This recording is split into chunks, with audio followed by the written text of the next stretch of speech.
ng tuluyan. Ipakita ko ano ang tunay na taglay mong kagandahan. Panahon ng ng Philippine Commission on Women at ng Philippine Broadcasting Service. Ang programang tumatalakay sa mga usapin kaugnay ng gender equality and women's empowerment. Implementasyon ng Magna Carta of Women at iba pang specialized laws. At mga kwento ng kababaihan na kapupulutan ng aral at inspirasyon. Tinig ng kababaihan. Mapakikinggan tuwing Huwebes, alas 4 hanggang alas 5 ng hapon sa Radyo Pilipinas 2, 918. Naka-livestream din sa Facebook page ng Philippine Commission on Women at PBS Radyo Pilipinas 2.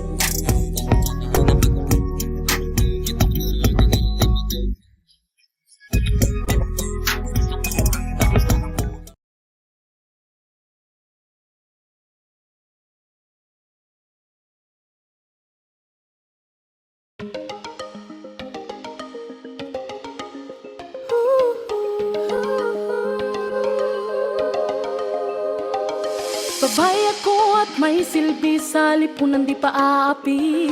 Isinusulong ko mga layunin, karapatan sa mga usapin. Sa edukasyon at pagsasanay, sa kahirap ang kalusugang taglay. Pakikipaglaban sa karahasan, pati sa matungtong galian. Babae akong may panindigan, di matitinag kailan pa man. Babae ako na may karapatan, may boses, may kakayahan. Malakas ang loob, pusong totoo, kayang-kaya ko, sinuan ako. Sa buong bansa at buong mundo'y pagsigawan, sinuan ako.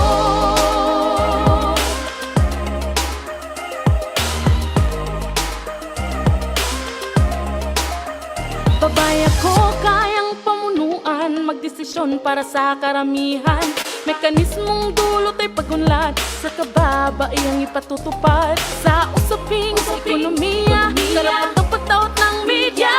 Sa kabataan, kalikasan, pagsama ng buong sambayanan. Babae akong may panindigan, di matitinag kailan pa man. Babae ako na may karapatan, may boses, may kakayahan. Malakas ang loob, pusong totoo, kayang-kaya ko, sinuan ako. Sa buong bansa at buong mundo'y pagsigawan, sinuan ako.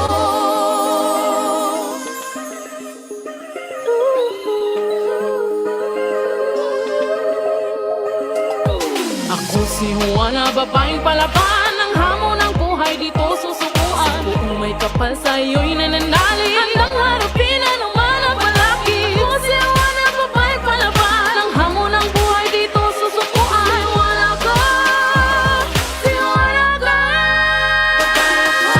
May panindigan, di matitinag kailan pa man. Babae ako na may karapatan, may boses, may kakayahan. Malakas ang loob, pusong totoo, kayang-kaya ko, sinuan ako. Sa buong bansa at buong mundo'y pagsigawan, babae ako. Babae ako na may karapatan, may boses, may kakayahan. Malakas ang loob, pusong totoo, kayang-kaya ko, sinuan ako. Sa buong bansa at buong mundo'y pagsigawan, sinuan ako. Sinuan ako.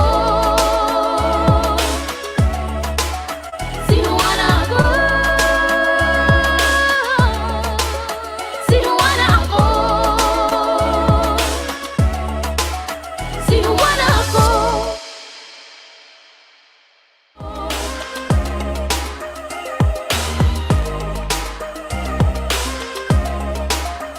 Babae ako, kayang pamunuan, magdesisyon para sa karamihan. Mekanismong dulot ay pagunlad, sa kababaihang ipatutupad. Sa usaping sa ekonomiya, karapat ang pagtaon.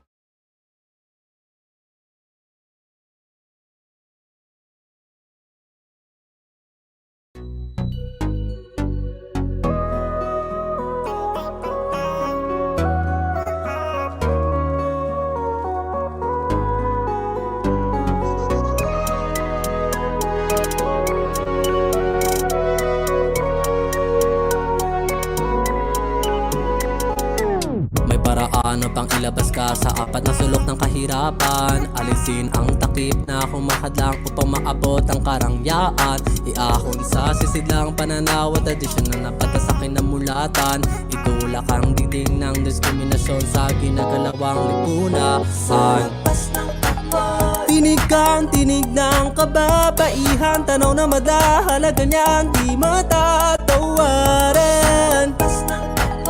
May masigabong pagdiriwang sa pakinabang ng dulot ng angkin niyang kakayanan. May paraan upang bigyan ka ng tamang panlingap sa kalusugan, ng kinin ng pagunlad na dulot ng edukasyong di nalilimitahan. Humakbang palabas sa parisukat na nagustulang kulungan, patunayan kaya makipagsabayan sa mga pinunong kalalakihan. Tinig ang tinig ng kababaihan, tanaw na madahalaga niyang di matatawaran. May masigabong pagdiriwang sa pakinabang na dulot ang angkin niyang kakayanan. Panahon ng kahon ng media ay pawalang ka ng tuluyan. Ipakita ko ano ang tunay na taglay mong kagandahan. Panahon ng palayain ka sa kahon ng mga batas pang kalikasan. At isaalang-alang din ang iyong pangailangan at kapakanan. Tinig ang tinig ng kababaihan, tanaw na madahalaga niyang di matatawaran. May masigabong pagdiriwang sa pakinabang na dulot ng angkin niyang kakayanan. Panahon ng itaguyod ang karapatan laban sa karahasan. Sa madilim na kahon lumaya sa pang-aabuso at pagkakipit sa digmaan. Naging mga munting kababaihan sa mundo'y sumisibol pa lamang. Huwag sa kahon arugain kundi sa bisig at pag-ibig na magulang. Sa labas ng tinig ang tinig ng kababaihan, tanaw na madahalaga niyang di matatawaran. May masigabong pagdiriwang sa pakinabang na dulot ang angkin niyang kakayanan. Naniniwala ako na dapat may boses din ng mga kababaihan sa mga nililikha at pinapasang batas para sa bayanan natin. Karapatan mo bilang isang batang babae makapaglaro, makapag-aral, magkaroon po ng magandang buhay. sa lapas ng kahon. Dinig ang tinig ng kababaihan, tanaw na madahalaga niyang di matatawaran. May masigabong pagdiriwang sa pakinabang na dulot ang angkin niyang kakayanan. Sa labas ng kahon.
posisyon niya ay sapat ba sa pagunlad ng ekonomiya? Sa pagkalinga sa paligid, anong papel niya? Tinig ba ang tinig niya sa pamamahal at pagpasya? Sa social media, paano siya nilarawan? Mahinang kasarian o may batas na karapatan? Ako sa'y iwana, sadyang kamangha-mangha. Ang tagumpay ni Wana ay tagumpay ng bansa. Patas oportunidad sa kanya ikaw at galing niya ay sapat. Patas na sistema sa kanya padama, kayang-kaya ni Wana. Sana'y mas tumibay ang mekanismo para ang batang si Wana ay tuluyang mahasa upang maging isang babaeng ganap na pambihira. Buhay mo, Wana, may saysay at halaga. Kaligtasan mo, Wana, kaligtasan ng bansa. Ako sa'y Wana, sadyang kamangha-mangha. Ang tagumpay ni Wana ay tagumpay ng bansa. Patas oportunidad sa kanya ikaw at galing niya ay sapat. Patas na sistema sa kanya padama, kayang-kaya, kayang-kaya, huwag natin bigtan.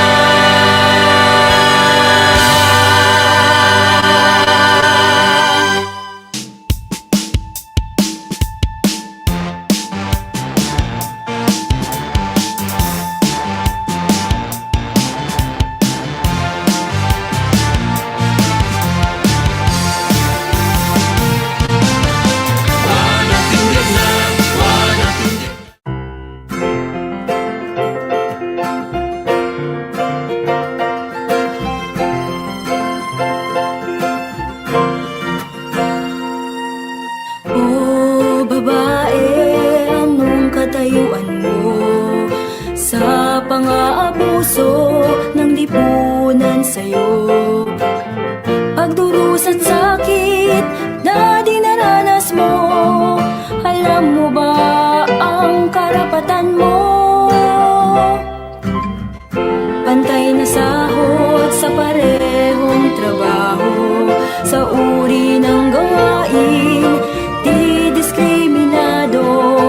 Patas na kapital para sa negosyo, pantay na hanap buhay, sapat na benepisyo, sapat na benepisyo. Lahat ng karapatan ng kababaihan makakamtan kung sado, isa sa katuparan. Pangarap ng kababaihan sa sedo ating makakamtan.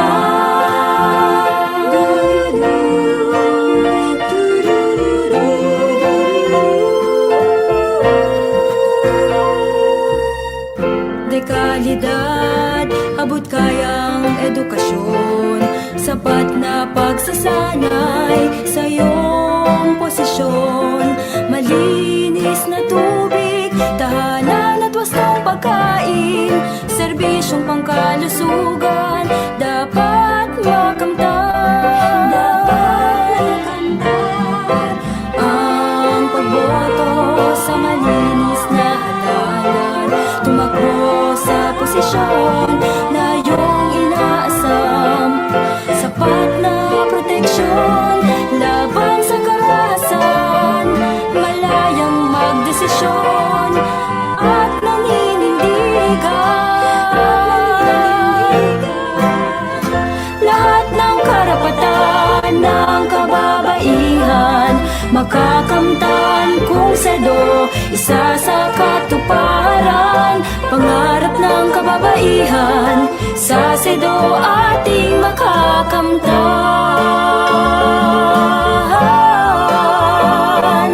Pangarap ng kababaihan sa sedo ating makakamtan.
ng Philippine Commission on Women at ng Philippine Broadcasting Service.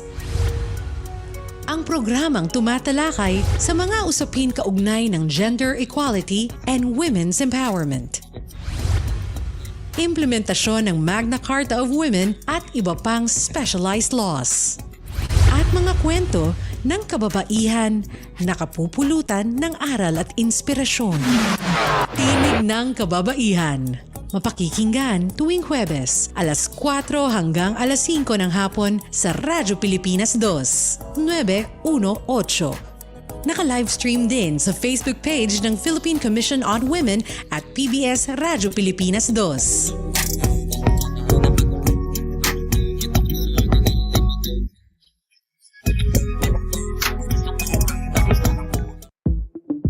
Today marks a very special day for UN Women here in the Philippines, as we embark on galvanizing our work in promoting gender equality and women's empowerment in the country through a more proactive approach.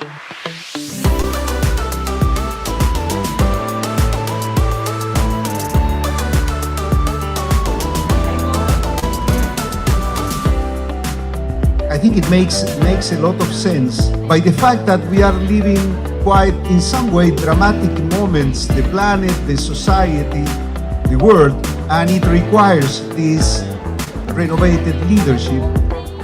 With women, certainly, they can make the difference. The latest Women in Business report in 2022 shows that the Philippines has dropped from our top spot in the ranking of female leaders in senior management roles. But this does not mean that all hope is lost, that we should just give up. We should take this on as a challenge to continue our fight towards gender equality for the future generation. Every March, the world celebrates women's rights and advocates for empowerment and equality. Well, this is not the case at SM, because here, we don't celebrate women in March. We celebrate women every single day of the year.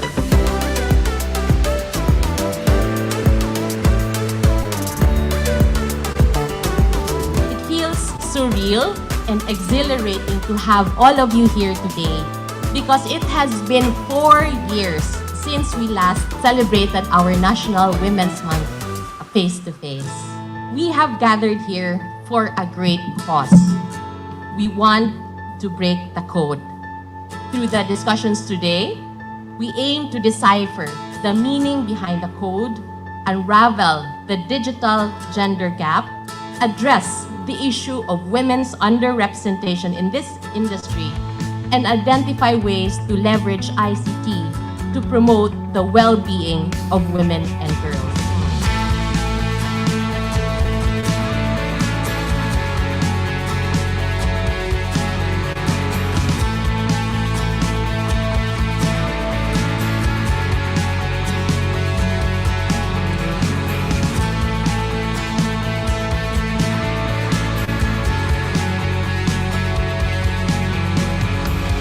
Let us stand together in our common aspirations for inclusive development and remain at the forefront of social transformation for the benefit of women, children, youth, and other vulnerable groups. Today, may we honor Filipino women who tirelessly and selflessly serve their fellow men and country. A happy National Women's Day to all of us. Ang lahat ng ating ginagawa ay para sa Diyos, para sa bayan, at sa bawat pamilyang Pilipino. Syukran.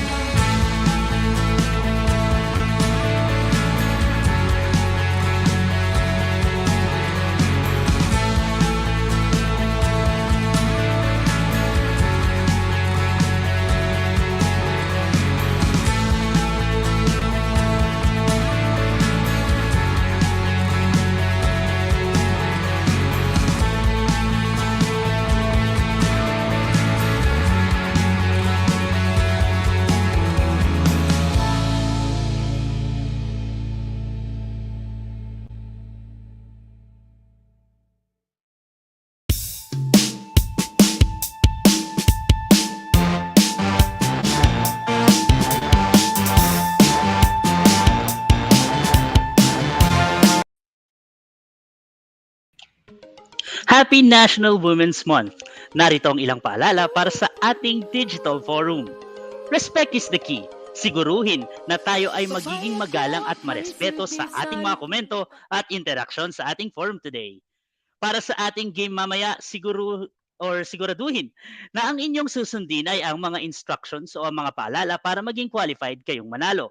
Kung may katanungan, i-post lamang ito sa ating comment section at maaaring sagutin ito ng ating mga resource persons mamaya sa ating open forum. Maaaring makakuha ng kopya ng presentation materials ng mga speaker sa 2023 National Women's Month Celebration webpage sa www.pcw.gov.ph. Makakatanggap ng Certificate of Participation ng mga makaka-accomplish ng attendance form, activity feedback form, at makikibahagi sa #WeCanBeEqualCommitment webpage. Sa ngayon, maaari ninyo pong ma-access ang ating attendance form na nasa description ng ating live stream. Make sure na kayo ay nakafollow sa ating PCW social media page account, PCW.gov.ph sa Facebook at Twitter, at mag-subscribe din sa aming PCW YouTube channel para mas maging kabahagi sa ating talakayan ngayong araw at makasali sa ating game. At syempre, huwag ninyong kalimutan to share this live stream so we can reach more participants. Maraming salamat at tumutok lamang dahil sa ilang sandali ay magsisimula na ang ating programa. Sa edukasyon, sanay, dahil ang kalusugan taglay, makikipaglaban sa karahasan, pati sa matungtong galian. Babaya kong may panindigan, di matitidag kailan pa man. Babaya ko na may karapatan. Good afternoon everyone and welcome to Safe in Tech, Innovation and Cyberspace, hatid sa inyo ng Philippine Commission on Women. Ako po ang inyong lingkod, Anjun Magnaye, mula sa PCW, at excited na ako na maging kabahagi ninyo for this afternoon's event. Ngayong Marso ay patuloy nating ipinagdiriwang ang National Women's Month celebration na may temang We for Gender Equality and Inclusive Society. The new banner for this annual campaign is both a positive affirmation and a call to action, with the hope and ambition that we are all for gender equality, we are all for an inclusive society. Maaari po kaming makahingi ng heart and smile reactions dyan sa ating mga kababayan na nanonood sa atin via live stream. Ayain nyo na po ang inyong pamilya, buong barangay, kaklase, kaguruan, at kung saan-saan man po kayong panig ng bansa at mundo na nanonood at inaabot ng ating live stream. Halina't samahan niyo po kami sa ating programa ngayong hapon. And you may also know kung saan po kayo mapapanood sa kasalukuyan. Yan po, no? Tuloy-tuloy lang po at bigyan niyo naman kami dyan ng heart reactions or smile, di ba?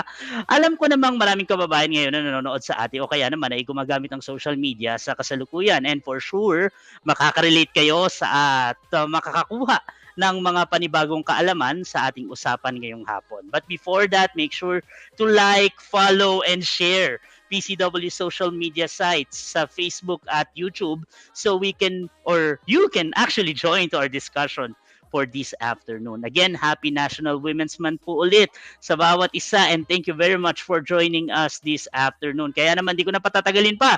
Simulan na natin ang event ngayong hapon sa pag-awit ng ating pambansang awit at ang panalangin, ang God's Advocate Prayer. Noon pa man, malaki na ang naging bahagi ng mga kababaihan sa lipunang Pilipino. Kaisa sila sa marubdob na paghahangad ng kalayaan ng ating lahi. Kabilang sila sa paglinang ng ating makulay na sining at mayamang kultura. Kasapi sila sa pagtataguyod ng mga adhikain ng kapwa mamamayan at sa pagtugon sa mga pangangailangan ng lipunan. Katuwang sila sa pagtuklas sa mga larangan ng agham at medisina. Kapanalig sila sa pagpapairal ng batas, karapatan at katarungan para sa lahat. Kabahagi sila sa paglilingkod sa bayan at sa pagpapanatili ng demokrasyang Pilipino. Sa paglipas ng panahon, hindi nagmaliw ang kanilang pag-ibig sa ating inang bayan. Mga kababayan, ito ang alay ng mga kababaihang Pilipino para sa bayan. Tumayo po tayong lahat at sabay-sabay nating awitin ang pambansang awit ng Pilipinas. Ayaw mag-ibig Dala sa silangan, anak ng puso, sa dibdib mo'y buhay. Lupang hinirang, dulot na ng pag-ibig, sa magdulugin, di ka pasisigil. Sa lahat ng lubog, sa sigal at sa langit mong babang, may ginagang tula at awit sa paglayang minamahal. Ang isang ng patawad mo'y talumpay na naglilingin, ang bituin at araw na kailan pa may madilim. Lupa ng araw ng 100% buhay langit sa piling mo. Ang higaya ng pagpay makahangin, ang mga ray ng dahil sa'yo.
Again, welcome to the Safe and Tech Innovation and Cyberspace. Ito po ang ikalawang episode ng ating digital forum na inorganisa ng Philippine Commission on Women. Kaya sa mga kabubukas pa lang ng aming live stream ngayong araw, ito na po ang ating episode ng Safe in Tech Innovation and Cyberspace, ang ikalawang installment po ng digital forum ng Philippine Commission on Women. At yun nga, no, syempre simula na ng tag-init, make sure na kayo ay hydrated, nakasilong kayo mula sa proteksyon ng matinding sikat ng araw, at huwag niyong kalimutang tumutok sa aming live stream, lalo na't alam natin, no, marami sa atin ang actually gumagamit araw-araw ng teknolohiya, lalo na yung mga devices na nakakonekta sa internet, and for sure maraming makaka-relate sa inyo na ating pag-uusapan, yung mga topic patungkol po dyan maya-maya lamang. And for sure, many of our viewers today from different parts of the country and in the world, kasi naka-live stream tayo, to actually tune in to us for this afternoon, at wag na nating patagalin pa para opisyal lang buksan ang programang ito. Atin na pong imbitahan ang nag-iisa nating Deputy Executive Director for Operations, si Miss Maria Christine Josepina G. Balmes. Magandang hapon po, Deputy Director Christine. Magandang hapon, Anjun. Magandang hapon po sa ating lahat. Isang pagbati ng maligayang buwan ng kababaihan sa ating mga speakers, guests, at sa lahat ng nanonood sa atin ngayon mula sa iba't ibang bahagi ng Pilipinas at maging sa labas ng bansa. Last week, in our National Women's Month celebration DigitALL Forum, we tackled the different government programs that aim to improve women's benefits from ICT with speakers from TESDA, DOLE, and DA, and DTI, from TESDA's online program or TOP to DOLE's Career Development Support Program and DTI's program of connecting women entrepreneurs to the digital economy, and of course DA's programs to improve rural women's access to farm machineries and online trade fairs. Indeed, digital has power and potential to improve lives. However, its pervasiveness comes risk and dangers as well. According to Plan International study, Free to Be Online, Girls and Young Women's Experiences of Online Harassment, Nearly 7 in 10, or 68% of girls and young women have experienced online harassment, specifically on social media. 8 out of 10, or 79%, said that they or other girls they know have received threats of sexual violence on social media. To address different forms of harassment, the Safe Spaces Act was enacted and which PCW has been supporting. This penalizes online gender-based sexual harassment from inappropriate comments and direct messages to cyberstalking. Aside from this, women and girls can also fall victims to online sexual exploitation, including revenge porn, sextortion, and other forms of non-consensual pornography, which can affect their personal and professional lives. To this end, a law on anti-online sexual abuse and exploitation of children, or ASAEC, was passed.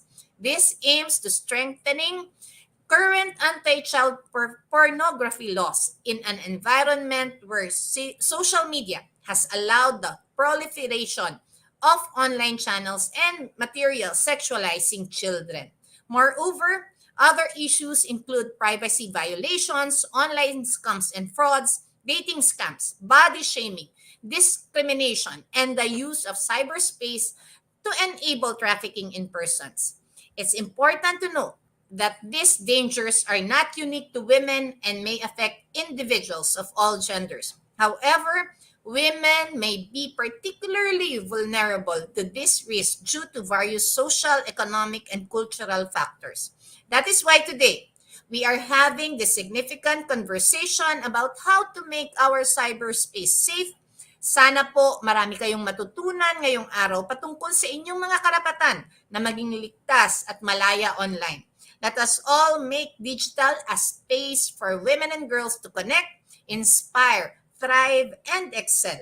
With this, I officially welcome you to our digital forum, Safe in Tech, Innovation, and Cyberspace. Muli po, maraming salamat. Women and everyone, let's work for a gender equal, inclusive, and safe ICT.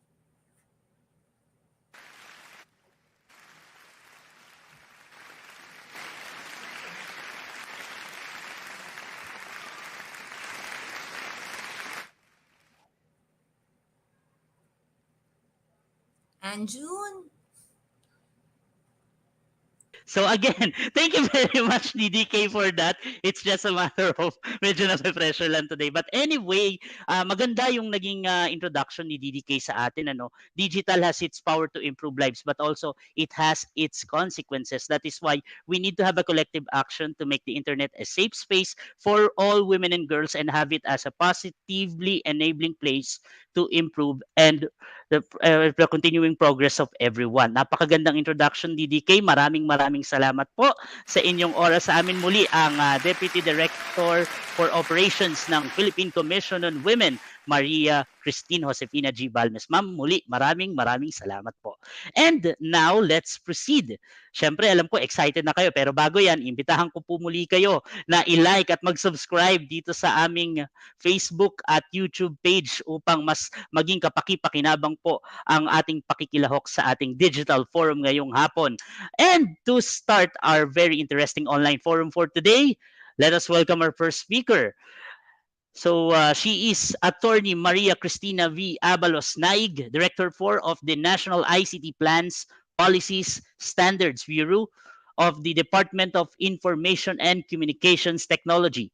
She was admitted to the Philippine Bar in 2006 and completed her master's degree in public administration from the University of the Philippines in 2015. She's now pursuing her Master's of Law at the College of Law of the University of the Philippines. Her areas of expertise include treaty negotiations, policy development, international law, and alternative dispute resolution.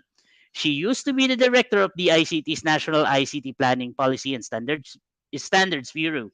She currently serves as legal director for DICT. Once again, let's give her round of applause for Attorney Maria Cristina B. Abalos Naig. Director Maki, magandang hapon po.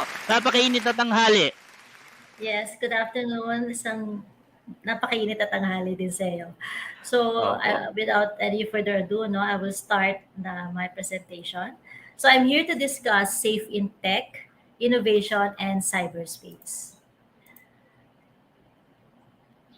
There. So that's the outline of my presentation. I will be discussing the situation of women and children, and then the DICT initiatives, including Internet Safety and Child Online Safeguarding Policy, nationwide surveys, the DIWA project, projects from the other DICT units, and of course, what are the plans of the DICT moving forward. The Global Gender Gap Index was first introduced by the World Economic Forum in 2006 to benchmark progress towards gender parity and compare countries' gender gaps across four dimensions. So these are the economic participation and opportunity, educational attainment, health and survival, and political empowerment.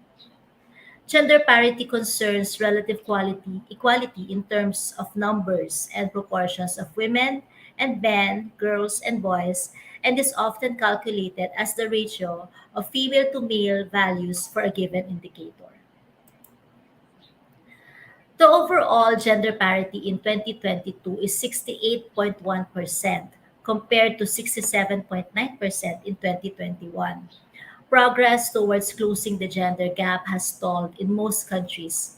Only 30 of the 146 economies covered in both this 2022 report and the previous one registered progress in closing the gender gap by at least 1 percentage point. 57 countries have made marginal progress, having closed their gender gaps by less than 1 percentage point. 12 countries have reversed their gender gaps by more than 1 percentage point, while 46 countries saw a marginal decline by less than 1 percentage point. In East Asia and Pacific region, the Philippines is one of the countries with the highest level of gender parity. The overall rank of the Philippines is 19th out of 146 countries with a score of 0.783, and it records a gender gap of 21.7%. So this data is from the Global Gender Gap Report 2022.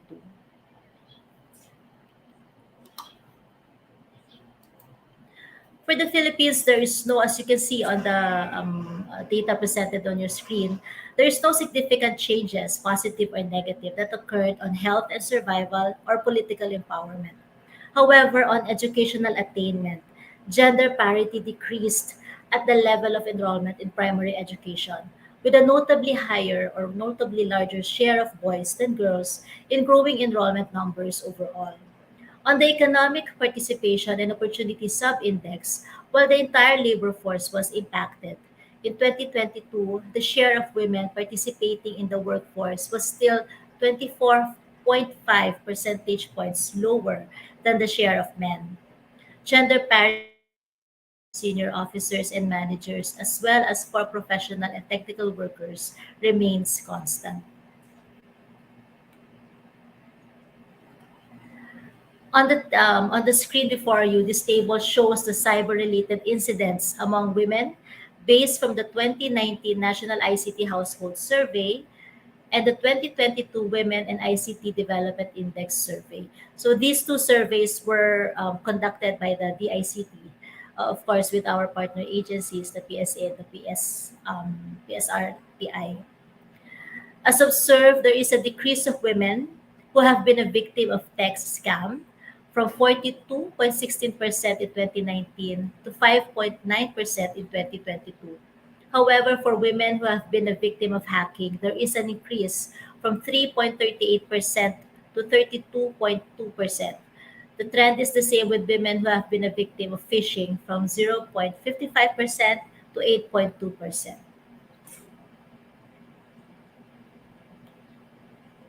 In terms of internet safety among girls, 90% of Filipino children can access the internet whenever they want to or need to, and 59% of them connect to the internet without supervision. 71% use smartphones, and 34% use desktop computers. 53% rely on paid internet cafe service or PisoNet shops, while 44% rely on free Wi-Fi in schools, coffee shops, and malls. A child spends an average of 116 minutes or almost 2 hours per day online. Children use the internet primarily for social media, video games, and schooling. So the data I just presented was sourced from the Philippine Kids Online Survey conducted by the UNICEF. So as mentioned earlier by Didi Christine, the digital has the power to improve lives, no? But of course, it comes with its risks. So internet has been a part of our daily activities, and it is very essential, especially now that we are transforming almost everything into the digital space. So it's essential. However, there are certain risks for cyber incidents, especially among women and girls. So it is very important for the government to be able to address the safety of women and children and kids, the girls.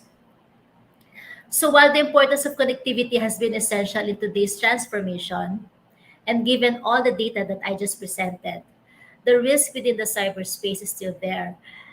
So, what are the initiatives and the programs of the national government to address these issues and concerns? So, for one, the DICT issued Department Circular Number 15, Series 2022, or the Child Online Safeguarding Policy. This policy prescribes mechanisms and standards in order to protect and safeguard children and young people online using the free internet access in public places from all harms of the internet, such as online gaming, child pornography, and child online abuse and sexual exploitation. Other COSPI related activities in the Philippines are as follows. So the Presidential Proclamation number 417 declared a Safer Internet Day for Children in the Philippines, which is an annual celebration every February.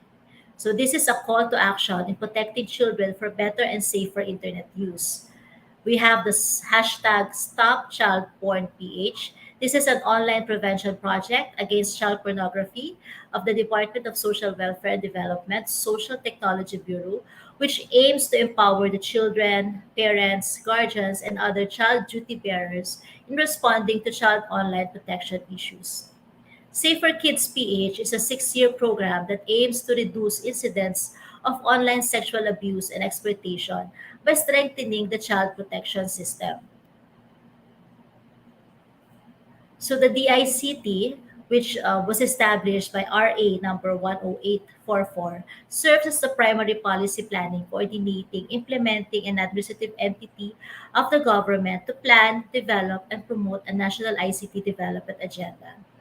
So it is necessary for the department, for the DICT, to make use of data and statistics when formulating plans and policies in order for us to effectively and efficiently deliver our mandate. However, prior years have shown that this is an area that needed strengthening. So, in cooperation with the Philippine Statistics Authority, the DICT has been leading the Interagency Committee on ICT Statistics with Memorandum Order Number 06, Series of 2020, issued by the Philippine Statistics Authority. This committee serves as a venue for the exchange of views and expertise in order to resolve technical issues and problems that arise from the production, dissemination, and use of ICT statistics. Further, the DICT is committed to ICT statistics generation and monitoring of ICT indicators in support of evidence-based planning and policy formulation processes. Under the National ICT Survey Series program, the DICT has been working constantly to develop and implement initiatives for gathering data and undertaking research studies around core ICT indicators in support of the agency's mandates. The contributions of the DICT in ICT statistics are documented in the Philippine Statistical Development Plan with its own chapter on Information Society statistics. Another initiative of the department is the National ICT Household Survey. The first one was conducted in 2019. This was done in partnership with the Philippine Statistical Research and Training Institute. The survey was conducted nationwide to collect data for key ICT indicators at the household level. It also generated national and regional level estimates of ICT indicators. It aimed to provide statistical information deemed essential to monitor relevant dimensions of ICT usage in households and by the individuals. The sampling design of the survey was based on the 2013 master sample of the Philippine Statistics Authority, covering 43,838 households across 2,635 barangays. It also generated sex disaggregated data in terms of ICT use and access. It is the first national survey that has cyber related indicators such as awareness of cybersecurity and data privacy. Individuals received and reported cyber incidents. The DICT, in partnership with the Philippine Statistics Authority, has recently completed the 2022 Women and ICT Development Index Survey, or the WIDI. The WIDI survey is the first ever national survey which aims to generate indicators on how women are able to access and use ICTs. It is also envisioned to provide data to help us, the DICT, to identify key technology based strategies or interventions that will strengthen women's access to ICTs and to provide a comprehensive evidence based for more gender responsive ICT policies, plans, and programs. The WED survey was also conducted to address inadequate indices in measuring the participation of women in the knowledge information society.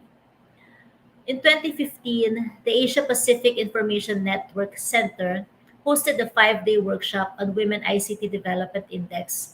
The workshop sought to identify indicators that would measure women empowerment in the knowledge society and to enjoin participants to conduct their own national survey for the development and refinement of international women-focused indices. So this will hopefully provide data on the awareness and experience of women in terms of cybersecurity, data privacy, and online safety. The importance of cybersecurity in the digital world matters, especially among women, in determining their safety while being online, as well as while using ICT services. Data can help policymakers in formulating policies that will ensure safety of women.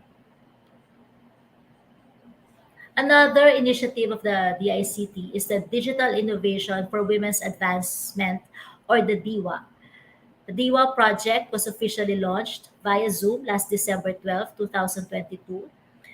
And this is one of the ICT's initiative pursuant to the Philippines' commitment to the International Telecommunications Union as a council member. DIWA was first proposed by Attorney Giselle Batapasige, the Undersecretary for ICT Industry Development, during the 2022 Plenipotentiary Conference of ITU in Bucharest, Romania.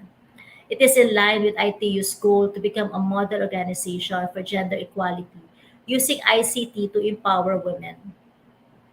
It also supports the La Serena Roadmap for Women and Inclusive Growth, which is aimed at ensuring the greater integration and empowerment of women in the Asia Pacific region by strengthening women's labor force participation and promoting the recruitment, hiring, retention, and advancement of women in all sectors, especially in higher wage, high growth sectors. Lastly, DIWA is aligned with Sustainable Development Goal 5 to mainstream gender across all SDG goals and targets, and is aligned with the call to build a strong, balanced, secure, sustainable, and inclusive growth under the Ayatora Plan of Action for implementing the Putrajaya Vision 2040 and the La Serena Roadmap for Women and Inclusive Growth.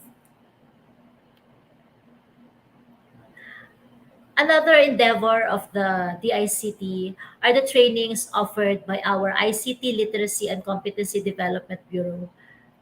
The ISCB usually conducts training, and they have plans during this women's in celebration of the Women's Month. The trainings are about computer and internet literacy, for girls and elderly, and basic graphic design using Canva for teachers. They also have the Tech for Ed, which is a technology empowerment for education, employment, entrepreneurship, and economic development. It is a digital inclusion initiative of the DICT. So the Tech for Ed Center aims to be a shared facility providing access to e-government, ICT-enabled services, and relevant content. It fosters ICT growth and literacy in strengthening and equip the people with access to the internet. So especially today, now more than ever, that internet has become a necessity for the individual, the social and economic growth. The DICT also have cybersecurity initiatives, which is spearheaded by our Cybersecurity Bureau.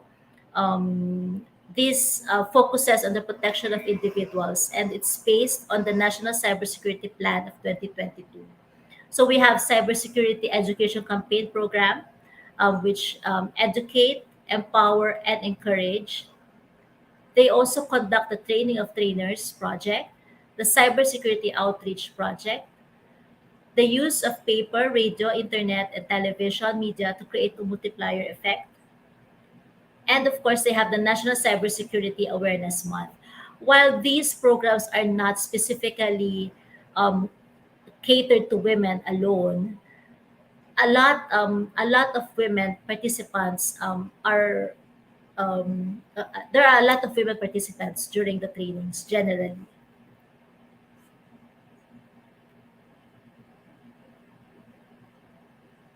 Next, more trainings and awareness programs by the DICT. So we aim to ensure that the public telecommunication entities, such as the critical information infrastructures, comply with the standards set forth by the DICT. So these are the minimum security standards that our service providers must comply with. We have the telecommunication cyber hygiene, the privacy of data, of personal data. So the system should be in conformity with the issuances with the National Privacy Commission. We also have the monitoring and evaluation of compliance with the National Cybersecurity Plan 2022. And of course, the DICT, through its Cybersecurity Bureau, conducts a security assessment.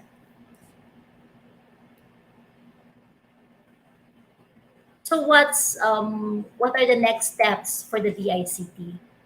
For this year, the National ICT Planning Policy and Standards Bureau, through the Plans and Policy Monitoring and Evaluation Division, will be conducting the second round of the National ICT Household Survey. This will be implemented in partnership again with the Philippine Statistics Authority.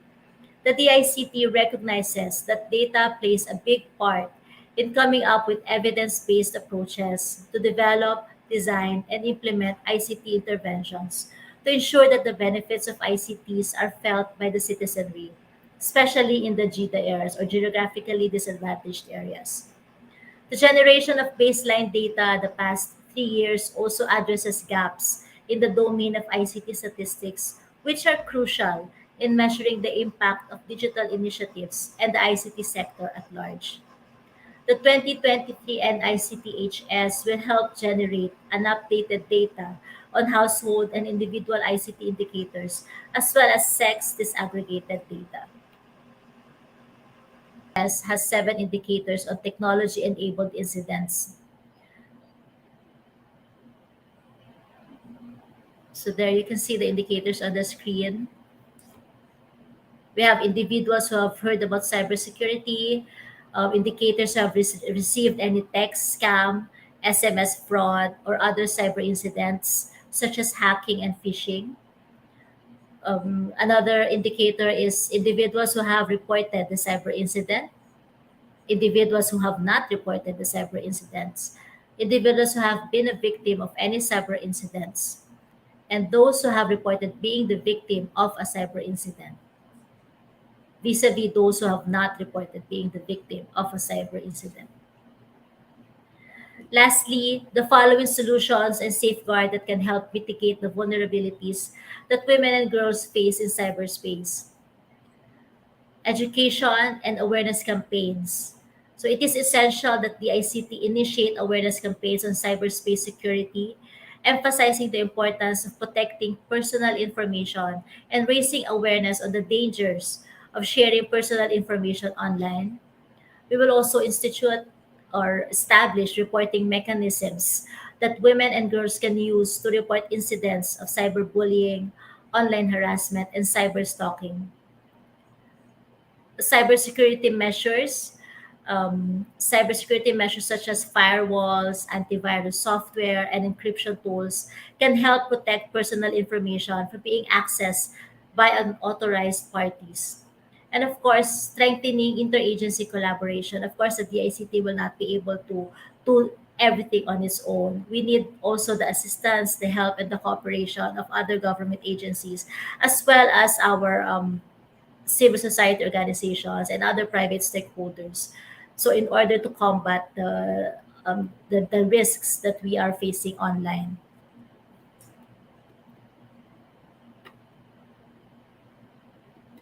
So with that, I guess that's the end of my presentation. On your screen, you can see the points of contact for any cyber complaint. So you have there the contact details of the DICT National Computer Emergency Response Team, the Philippine National Police Anti-Cybercrime Group, among others. And with that, that's the end of my presentation. Thank you all for listening. Good day. Oh, thank you very much po, Director Maki. Magandang hapon po muli at napakaganda ng ilan sa mga highlights ng kanilang napag-usapan. Siyempre, nabibigyan dito yung ilan sa mga pagtaas nga ng insidente ng hacking and phishing. Bukod pa dito, yung ginagawa nila sa kasalukuyan na ICW Household Survey at yung 2022 WIDI Survey na magagamit ng ating mga ahensya ng pamahalaan para magkaroon ng evidence-based planning at maging gender-responsive yung kanilang mga hakbang. Siyempre, nandyan din yung mga initiative ng DICT para manatiling ligtas at maalam ang mga kababaihan pagdating sa paggamit ng iba't ibang ICT mechanisms natin. Kasama dyan yung computer literacy, tech ed center at yung cybersecurity education campaign and initiatives na kanilang ginagawa na sa buong isang taon. Muli, ma'am, maraming salamat po. Director Maki Abalos Naik, Director for National ICT Plans, Policies, and Standard Bureau ng Department of Information and Communications Technology. Kayo po, kung may mga katanungan po kayo patungkol doon sa topic na na-discuss natin today, particularly sa DICT, maaari nyo po yung i-comment dyan po sa aming comment box. Kung nakikita nyo po sa ating screen, nakapatch kayo sa ating Facebook page at sa ating YouTube page. Mag-comment lang po kayo at mamaya po ay yung mga tanong po ay kokolektahin ng aming team at maitatanong po natin yan sa ating open forum. And now let's proceed to our next speaker. Syempre, ito na, nasa ikalawang bahagi na tayo ng ating second episode ng Digital Forum. Let's proceed with our guest, Attorney Erlaine Vanessa Lumanog, Attorney for Policy Review Division, Privacy Policy Office of the National Privacy Commission.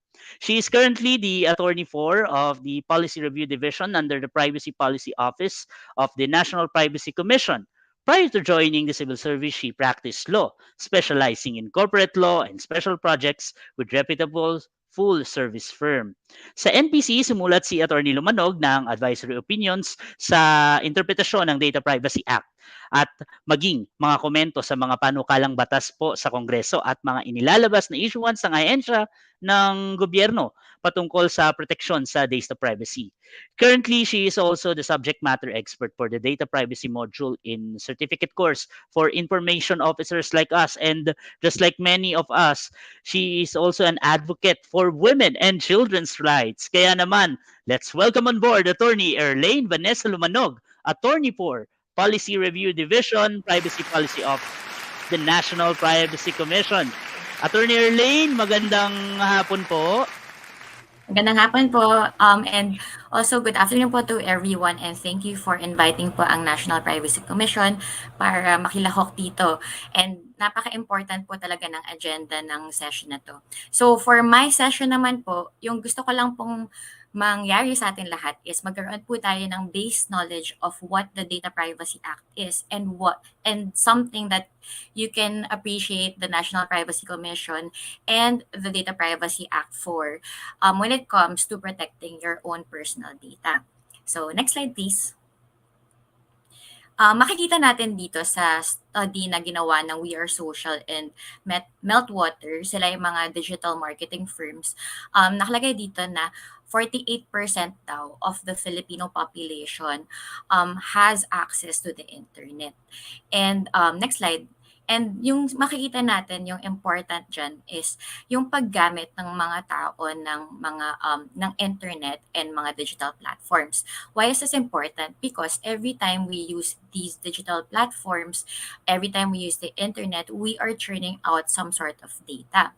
So makikita natin dito sa isang sa statistics na to na in a 24-hour day, 9 hours and 14 minutes daw gumamit yung Filipinos.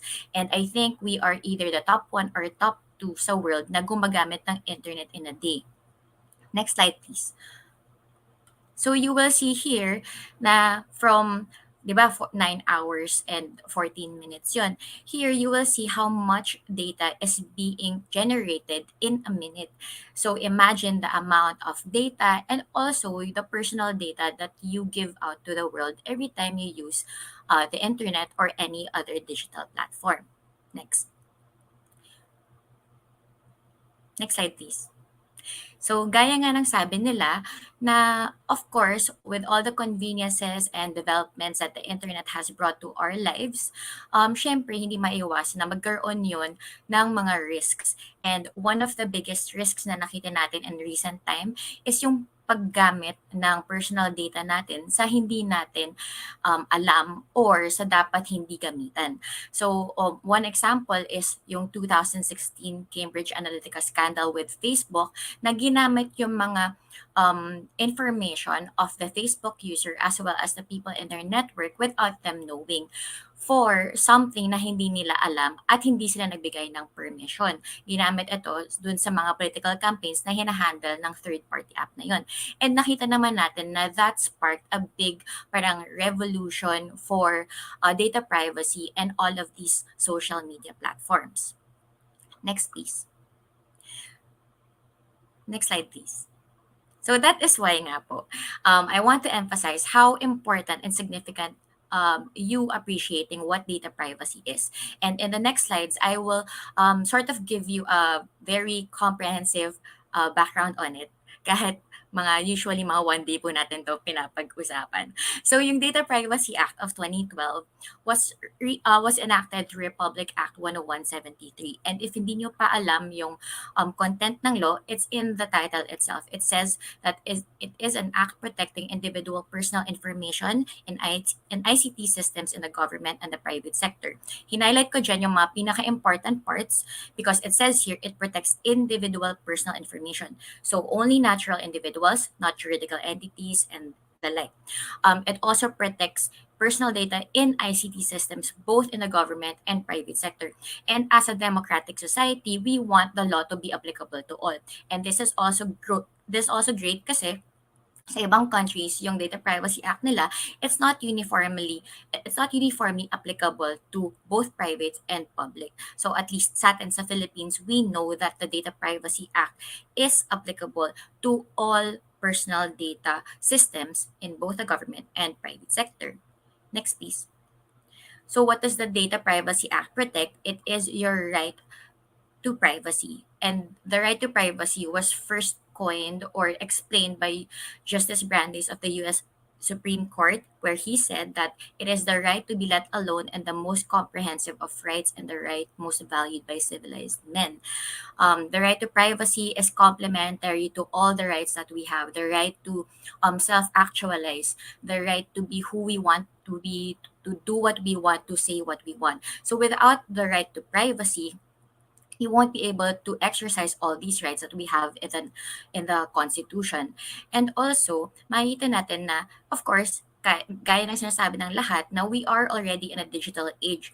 So, before, yung right to privacy is very personal, very environmental, but now, since we are in a digital age, nandyan na lahat yan sa internet. And we are very exposed right now compared to before. So that is why the right to privacy, or actually, next slide please, the right to informational privacy is utmost important. There are many kinds of privacy, right to privacy, but one kind is what we call informational privacy. So sinasabi dito na it is your right as an individual to control the access or the use of your personal data that is with others. So yun nga, sinasabi natin na very important to sa protection ng own privacy natin, yung ability natin to develop ideas and personal relationships. And also, it underpins human dignity and the values of freedom of association and freedom of speech. Next, please. So, ito po yung mga right to privacy. So the right to data privacy under RA 10173 involves the personal data. So it's the umbrella term we use for all kinds of personal data. Meron mga different kinds, and I will show you later why it's important to know the kinds. So first, we have personal data. Ito lang yung mga name, address, or identifiers na malalaman na kayo nga yung individual na tinutukoy. Ikaw si Mr. X or Miss X of blank city. Parang dapat ma-identify ka as a unique individual. Meron naman rin tayong tinatawag na sensitive personal information. So itong mga kinds of personal information na very prone siya to be used for discrimination or maybe possibly give an opportunity for your rights to be violated, as well as violate your security as a person. So, mga examples dyan are yung mga government IDs natin, kasi diba ini-issue lang yon sa isang person. And ito yung important also for today's topic. So, age, marital status, health, educational information of a person, genetic or sexual life of an individual are all included as sensitive personal information. So, sinasabi rin ng Data Privacy Act na yung pag-process or yung paggamit ng personal data natin, dapat umaayon siya sa isang declared purpose, syempre hindi vague lang, at yung purpose na yun hindi dapat contrary to law, morals, public policy, and the like. Dapat rin sinusunod nung kung sino man gumagamit ng personal data natin yung mga data privacy principles under the Data Privacy Act of 2012. So, next slide. So, sinasabi dito na meron tayong 3 data privacy principles that controllers or yung mga gumagamit ng personal data that they have to adhere to. Click please again. So, yung transparency, legitimate purpose, and proportionality. Click. Okay, thank you. So, transparency says na dapat alam ng data subject or yung individual yung mga details ng paggamit ng personal information nila, ng controller or yung gumagamit ng data nila. So, legitimate purpose naman, sinasabi niya nga na dapat mayroon specific purpose yung paggamit ng personal data at hindi ito contrary to law, morals, or public policy. Tapos yung proportionality naman, which is very important also, na dapat ginagamit lang yung necessary and yung adequate sa pag-achieve ng purpose. So, meaning hindi magiging excessive or hindi sobra yung anumang i-collect nila or gagamitin nila for the purpose, even if, let's say, meron silang technically legal basis sa pag-collect na yun. So, lagi, important tong proportionality kasi dito natin malalaman kung sumusobra ba yung kinokollect about us. And baka later, dito na yung mga maling paggamit ng mga personal data about us. So, next please. So, yung Data Privacy Act also gives us the rights of the data subject. Next. So, meron tayong your right to information, right to object, click please again, and right to access. So, yung right to information, it's connected to the principle of transparency. So, dapat pinapaalam sa inyo yung paggamit ng personal data ninyo ay yung mga details nun tungkol doon, and also yung information ng controller para may parang redress kayo, let's say if may concern kayo about sa paggamit ng personal data ninyo. So yung right to object, if meron siyang basis in law, pwede kang magkaroon ng right to object the processing of your personal information, usually based siya on consent or legitimate basis. So yung right to access naman, sinasabi niya na meron kang right to access whatever information the controller has of your personal data. Siyempre, subject yun sa mga procedure. Next. So next right naman is yung right to correct. So meaning, if may pagkakamali, may error or inaccuracy yung personal data ninyo na nasa controller, meron kang right to have this corrected. So right to erase naman, may mga grounds yan sa law, but basically, if wala ng purpose ang paggamit or yung pag-store ng personal data ninyo, at may legal basis na kayo to have it erased, then you can exercise this right. So, of course, yung right to damages and right to file a complaint go together. Next, please. So, dahil nga alam niyo na yung mga rights ninyo under the law, yung mga obligations ng controller to protect your data, let's say if nalaman ninyo na may sort of violation upon the personal data that was used, or let's say may violation po ng rights ninyo as a data subject, then you can file a complaint with the National Privacy Commission. Andun po sa rules namin yung kung paano mag-file, but also you can readily file a complaint in our website, privacy.gov.ph. Next, please. So ito po yung mga certain kinds of punishable acts under the Data Privacy Act, as well as yung mga corresponding imprisonment and fine. So kanina, di ba sinabi ko na important na malaman yung different kinds of personal data. Kasi sa batas, tinitreat siya differently. So mas malaki yung, mas mahaba yung imprisonment time, pati mas malaki yung fine na pinapatong if sensitive personal information yung na-violate. So makikita natin dito, punishable acts include unauthorized processing, kasi nga 'di ba kailangan laging may authority yung pag-process ng personal data natin, and other punishable acts. So alam na natin sa law pa lang na pinoprotect talaga strictly ang ating personal data. Next, please.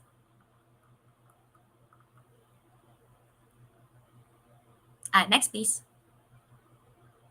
So, this one, I want to show this video para lang meron tayong demonstrative idea kung bakit nga dapat natin pinapahalagaan yung data privacy po natin.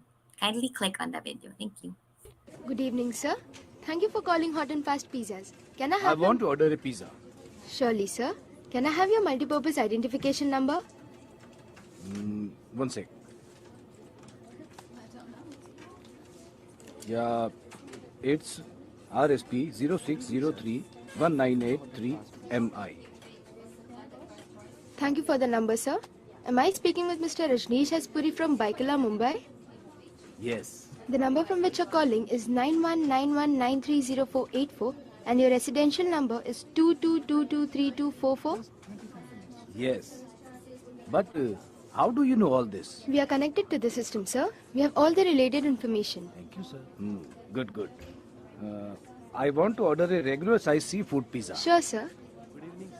But that's not a good idea. What do you mean? As per your last medical records at Bombay Hospital, dated 9th August 2015, you have high blood pressure and a high cholesterol level, sir. What are you saying? As I said, we are connected to the system, sir. Oh shit. Okay. Then what would you recommend? Try a low-fat Super Veggie Delight Mexican pizza. You will like it. And how can you say that? As you borrowed a book titled Popular Mexican Food from National Library last month, which is overdue to be returned, sir. Okay, I give up. See, I'm very hungry. Send me one of those. How much would it cost? The total cost is rupees 365, including taxes, sir. Okay, fine. You send the pizza. I'll pay for it by my credit card, okay? I'm afraid you have to pay us by cash, sir. Your only active credit card of Apex Bank is over the limit, and amount due is rupees 79,765 since July 2015. That's not including the late payment charges on your last cash withdrawal. That's fine. You send the pizza. Good evening, sir. I guess I will have to go to the ATM in the next lane. Sorry to inform, but you can't, sir. You have reached your daily cash limits, which was withdrawn at an ATM at Domestic Airport Terminal B when your wife took a flight to New Delhi today. Damn it! How do you know? As I said, we are connected. Yes, you're connected to the system. Just 25 minutes. You send the pizza. Thank you, sir. I'll pay by cash. How long would it take? 25 minutes, sir. But if you can't wait, as you said earlier, that you're very hungry, you can always come to our nearest outlet. What? As you're just 4 minutes away from our nearest outlet in your area, and you have a car of number MS01XC3484, Yakazi brand. Oh God! How the hell you As know? I said to you earlier, we are connected to the system, sir. What the? I just want my pizza. Okay, your order is confirmed, sir. Anything else, sir? Nothing. Would I be getting that free bottle of cola mentioned in your menu? We normally would, sir. But based on your medical records, you're also a diabetic and... Enough! Send the cola along, you... I request you, please do not use such language, sir. You were convicted on 13th March 2015 for using abusive language to a policeman. What? And you were also arrested for misbehaving with a lady in a party Shut on... up! Just shut up, you...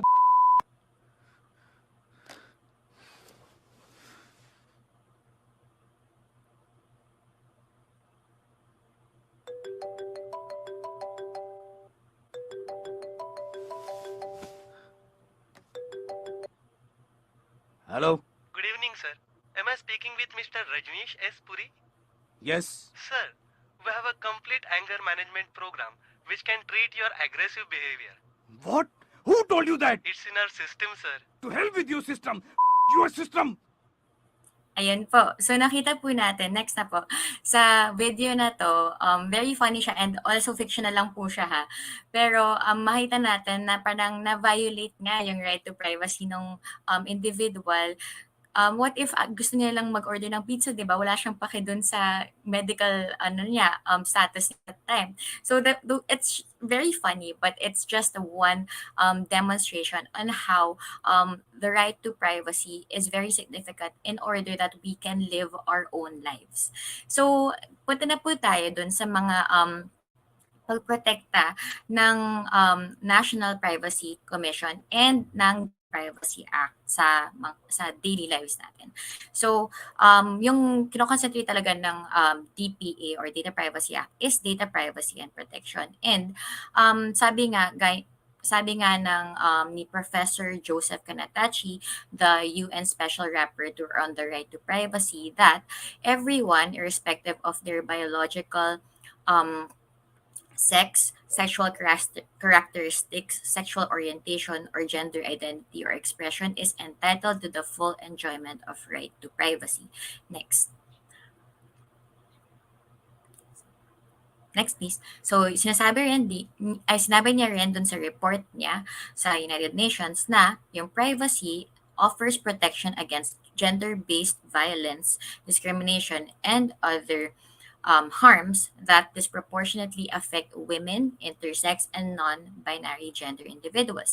And makikita naman natin na yung sexual identity of a person or yung gender identity is something about a person that's very personal. And syempre, yung paggamit ng information na to, dapat umaayon siya sa isang purpose na that is not contrary to law, morals, or public policy.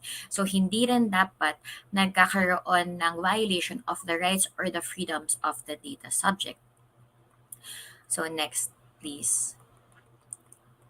So, meron kaming always na ginagawa sa lahat ng presentations namin, lahat ng engagements namin, which is to promote cyber safety and cyber safety in social media and tech. Because meron ngang mga inherent risks na na-expose yung mga tao sa paggamit ng mga technology. So, isa na doon ang identity fraud. Makikita natin yun, di ba? Pag may mga online scams. As well as yung paggamit mismo ng mga account ninyo if na-hack kayo.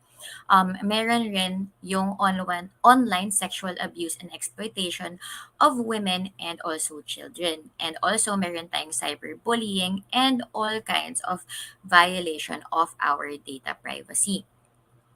So sa mga ito, lagi namin ina-emphasize sa women, sa girls, sa lahat ng children na ma-expose sila sa cyberbullying if they use technology. Parang kumbaga, it's an inherent exposure na rin.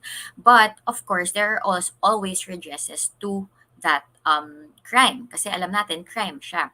So, makikita natin dito na online bullying still remains prevalent in the Philippines. So, it's something that we must be able to teach our youth and as well as the grown-ups or adults to be able to properly address these things and help our youth.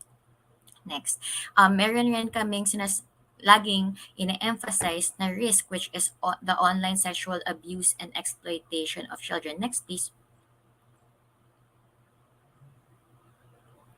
Next slide po. Ayan. So, these are things na dapat maaari nating to properly educate our girls as well as other children na these things that they can actually prevent. Not that it's their fault when it happens, but education is very important if they are aware of the risks. And these are things that us as the adults here, we have to create, let's say, programs, policies in our institutions, especially in schools, about these risks. Next. Next, please. Ayan. So, the NPC naman is very active in its participation sa lahat ng areas in government that may affect the data privacy of the citizens and also the residents here in the Philippines. Next, please. So, these are just examples where the NPC has actively participated in the drafting of the law itself and the implementing rules and regulations. So we have the PhilSys Act, the Anti-Trafficking of Persons Act as amended, and also the latest Anti-Online Sexual Abuse and Exploitation of Children. So lahat po dyan, we cooperate with different agencies of the government to achieve yung purpose na gusto natin sa mga law na yan, but also at the same time, making sure that data privacy is still protected in these regulations and laws. And also, nagpa-participate rin po ang NPC sa mga iba't iba pang mga regulations ng mga ibang ahensya. Like let's say with the DepEd, we actively participate. Let's say if they have comments or TWG meetings on, let's say, their policies that involve children, policies that involve cyber safety, and the like. Next, please. So, meron rin kaming mga programs sa NPC that target education talaga. Kasi the first protection that you can do really is to be aware of what you put out into the internet world. So, meron kaming isang programang tinatawag na Kabataang Digital na tinuturuan naman yung mga bata maging matalino, mapagmatyag at mga mapanuring digital citizens. So, mga target audience po namin usually is grade school or high school na parang kumbaga sinisimplihan namin yung mga legal terms ng data privacy, ng cybersecurity para mas maintindihan nila at their level and also maging aware sila na at such a young age, pwede na nilang i-protect yung kanilang own data privacy. Next. Meron rin kaming pong program na tinatawag na Privacy, Safety, Security, and Trust Online. Lahat po ng materials namin nasa privacy.gov.ph lang po. So, usually, meron kaming mga events yearly or biannually na nagtuturo kami kung paano maging safe and secure online ang mga lahat ng tao. So, if it comes to education or online shopping or securing your systems or your computers at home, yung mga simple things like that, nagbibigay po kaming mga tips. And of course, ina-explain po namin sa target audience na yun kung paano nila protektahan yung kanilang own data privacy. So next please.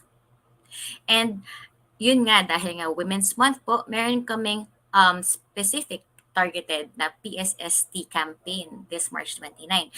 Tawag po namin sa kanya Juana Talks and usapang data privacy para sa kababaihan.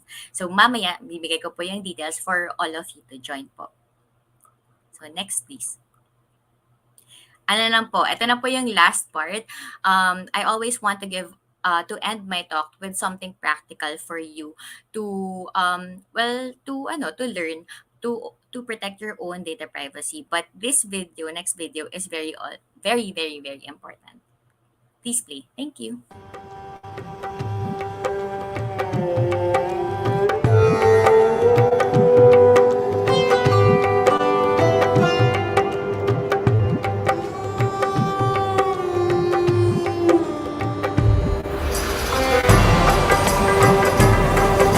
Dag Fien. Dus Caroline.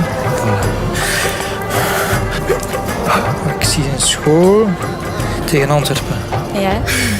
Insecten. Alsjeblieft? Ik voel 2 insecten op je rug. Kan dat? Ja, vlinders. Slovenie? Zo hè? Een moto. Oranje. Pas erop. Zenit. Oui, oui, bien. Je hebt een vriendin. Julie de... Met wie? Ja. Een boeiend liefdesleven. 3, 4 zelfs? Die vierde, daar zwijg ik meestal over, dus dat weten niet veel mensen. Hoe is het met je spierscheur?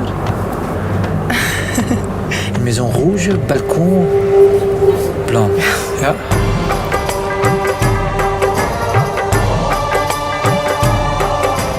Ik zie geld, ik zie transacties. Maar kent je rekeningnummer van buiten? Ik denk dat ik het wel weet. Die staat wel negatief op je bankrekening. Ja? 9, 7. Last month, you spent €200 on alcohol. Vorige maand €300 aan kleding gespendeerd. 8. Ja. 5. Voor een huis dat van eigenaar gaat veranderen. €795.000. Ja, maar eigenlijk. 41. Ja. Is dat juist? Ja, dat is juist.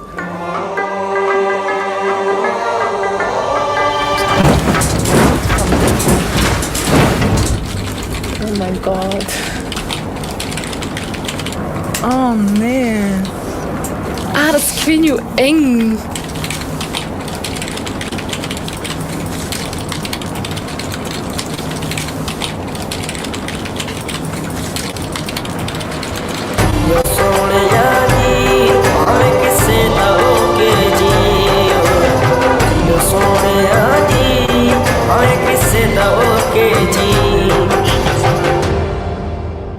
Ayan po. So nakita po natin doon sa video, 'di ba? How scary it is if tayo mismo yung nag-expose sa sarili natin sa mga vulnerabilities online. Of course, 'di ba? We can't help but use internet because it is what it is right now. We are in a digital age. But of course, you can be vigilant with your own personal data when you use the internet.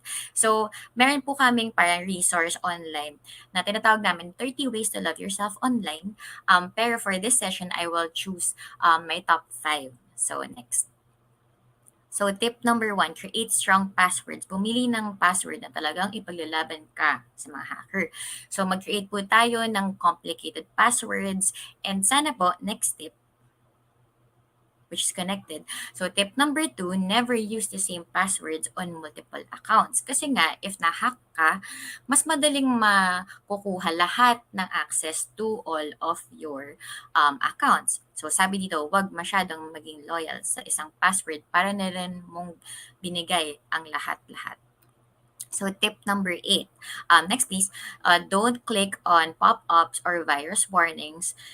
Kahit marupok, wag basta-basta magpa-auto. So, sasabi namin nga na yung mga scareware na to, usually malicious attacks siya on your computer. So, if clinic mo yun, let's say, di ba, parang nakalagay doon na may virus sa computer mo, you have to download this link para ma-erase.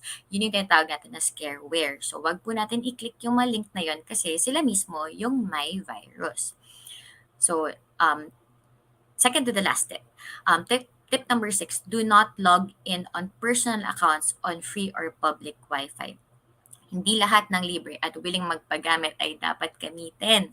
So, of course, we are very reliant on free Wi-Fi kasi nga, 'di ba, mahal yung Wi-Fi, mahal yung internet. hindi naman sinasabi ng NPC na huwag kang gumamit ng free wifi, pero ipilian natin kung saan natin ito ginagamit. So let's say if may bank accounts ka or mga personal, very personal sensitive accounts, let's say if it's a work account or your educational account, wag na po tayo mag-log in sa mga accounts na yon using free wifi kasi hindi nga natin alam kung who else is using using that free wifi. So baka rin maging vulnerable po yung mga accounts ninyo.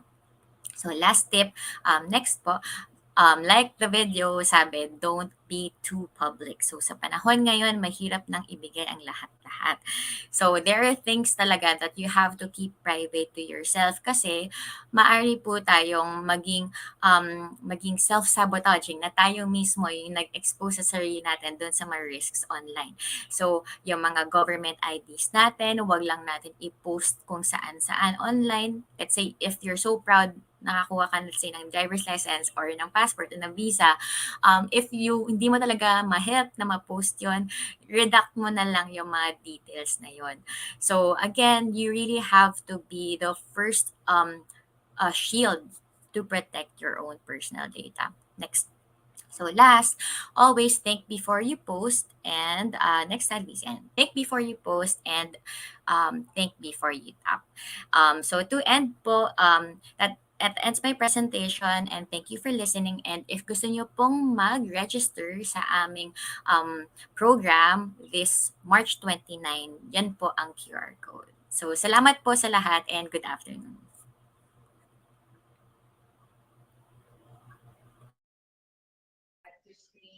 Okay. Maraming salamat, Attorney Elaine, sa inyong ibinahagi. Pero gusto kong dagdagan yun eh.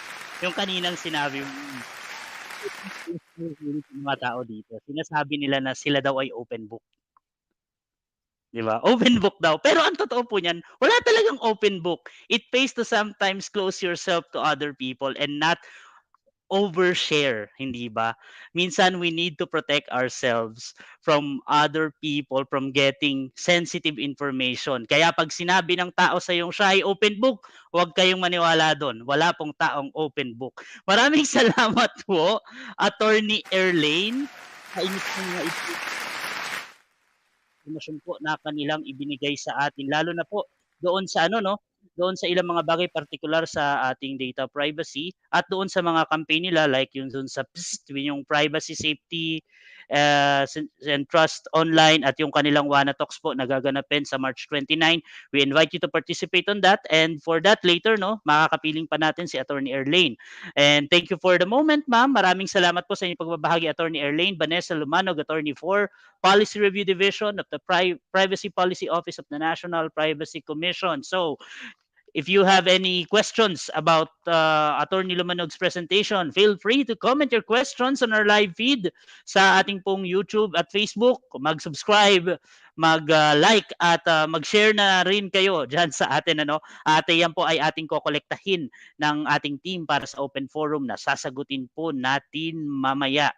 So yan guys, and now dahil medyo umiinit na yung ating usapan, napakainit ng tanghali and maganda yung mga topic na napag-uusapan natin, gawin naman nating medyo exciting ang hapon na ito. Before we proceed to the next part of our program, let's take this opportunity for one of the most exciting parts. Sabi nga papunta na tayo sa exciting na part. So once again guys, for today, let's have our energizer.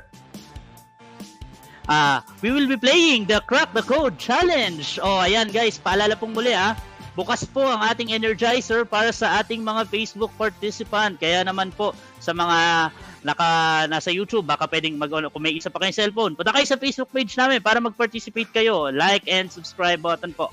Syempre, simple lang ang mechanics nito. Magpa-flash kami ng mga emoji or code sa screen at huhulaan ninyo lang kung ano ang tinutukoy na salita base sa emoji o tunog nito. Halimbawa, yan. Y tsaka parang tinapay. Ano yung nakikita ninyong emoji sa inyong screen? Bago po kayo sumagot, syempre, maglalagay kami ng marker sa comment section ng Facebook na I crack the code. At ang unang makapagbigay ng sagot sa ilalim ng marker na ito ang mananalo. Again, ulitin ko. maglalagay kami ng marker sa comment section sa aming Facebook na I crack the code. At ang unang magbibigay ng sagot sa ilalim ng marker na to, ang mananalo. Yung una pong marirecord ng aming team, ang winner. Kunwari, dito sa code na ito, emoji ng Y at ng Pi. Ang sagot ay Wi-Fi. Siyempre, nako, gutom na ako. Meron tayong 10 codes na ilalabas. So, yan po ay synonymous sa 10 winners for today. Isang beses lamang pong pwedeng manalo ang participants, kaya join lang po tayo ng join. Ang hindi po maaaring sumali ay ang mga opisyal at empleyado ng PCW. So guys, sorry, ang mga winners ay makakatanggap ng surprise gifts mula po sa amin sa Philippine Commission on Women. Ang mga prizes ay ipapadala lamang sa mga mailing address na nasa Pilipinas. Napakadali, di ba? So, huwag na natin patagalin pa. Let's start for our first Crack the Code. Ano ba yan? So, dig, tapos may kumakain, tapos tol, markers, ready, and go. So, lumabas na ba ang ating marker? We have our marker, and yan, as we wait for that, ano ba yan? May naguhukay, may kumakain, may nanlalait. Medyo kinulang ako sa tangkad. So, may nanalo na ba? Okay guys, habang inaantay natin kung may nanalo na, yan again ha. O yun. May nanalo na? Okay, may nanalo na. Ang sagot po sa ating first Crack the Code ay digital. O, diba? Dig tapos it tapos tol. Now, it's synonymous to digital. So, for our next Crack the Code number 2, yung pong winner kanina, congratulations po. I-announce po namin yan later. So, Crack the Code number 2, take plus no, tapos lobat, tapos green. Ano ba yan? Clue yan ngayon, one word ha. So, what is that word? Markers up. Yan, markers up. May nanalo na? May nanalo na. Ang bilis ha. Ang bibilis sa mga participants natin ha. Ang gagaling. Kaya naman, ano ba yung sagot? Huwag natin patagalin. Ano ba yung sagot? Ano ba yung sagot? Technology. O, di ba? Napakadali. Take, no, low G. O, letter G. Green light. Okay. For the next, crack the code. Number 3. Ano ba yan? Ayun ba yan? Sabon, tapos where? Parang ano, no? One word ito. Ano ba to? Sabon, tapos where? Soap, tapos saan? Di ba? Okay, clue word number 1, markers up. Yan, go, marker.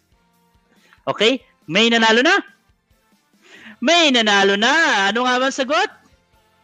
Software. Okay, so our next crack the code number 4. Ano ba yung ating number 4 question? There you have it. E tapos plus ibon.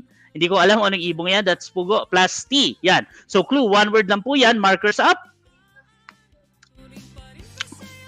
Markers up. Okay. So then, may nanalo na? Ano ba yung clue, one word? Tapos itong ibon na to ay ano, no?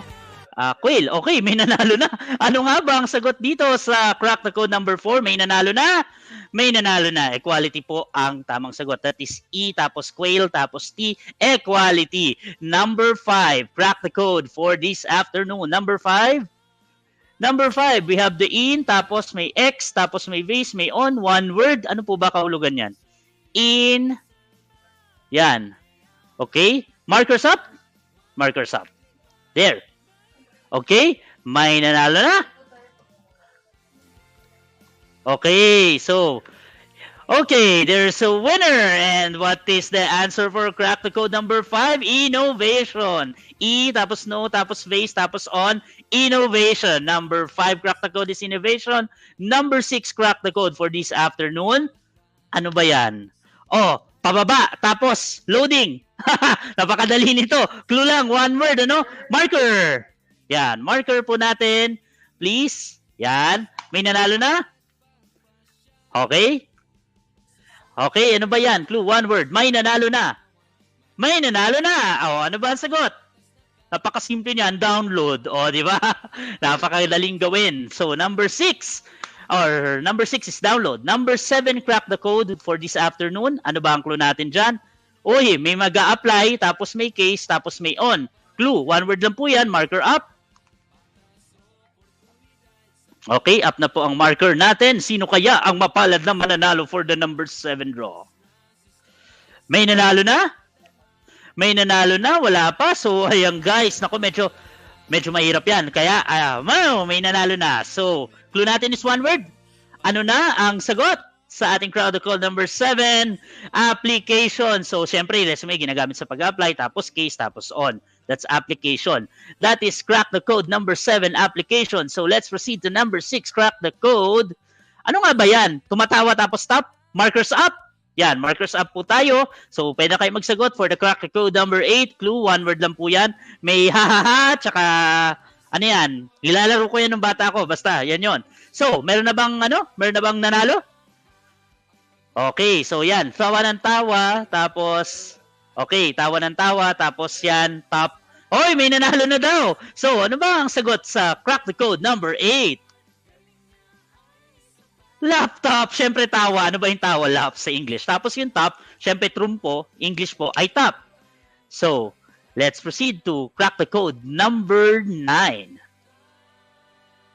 Okay, yan. Crack the code number 9. So, one word clue is yan. One word po yan.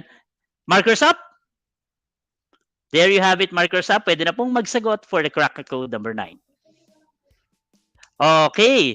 So, for the crack the code number 9, meron na sumagot? May nanalo na daw. So, what is the answer for crack the code number 9?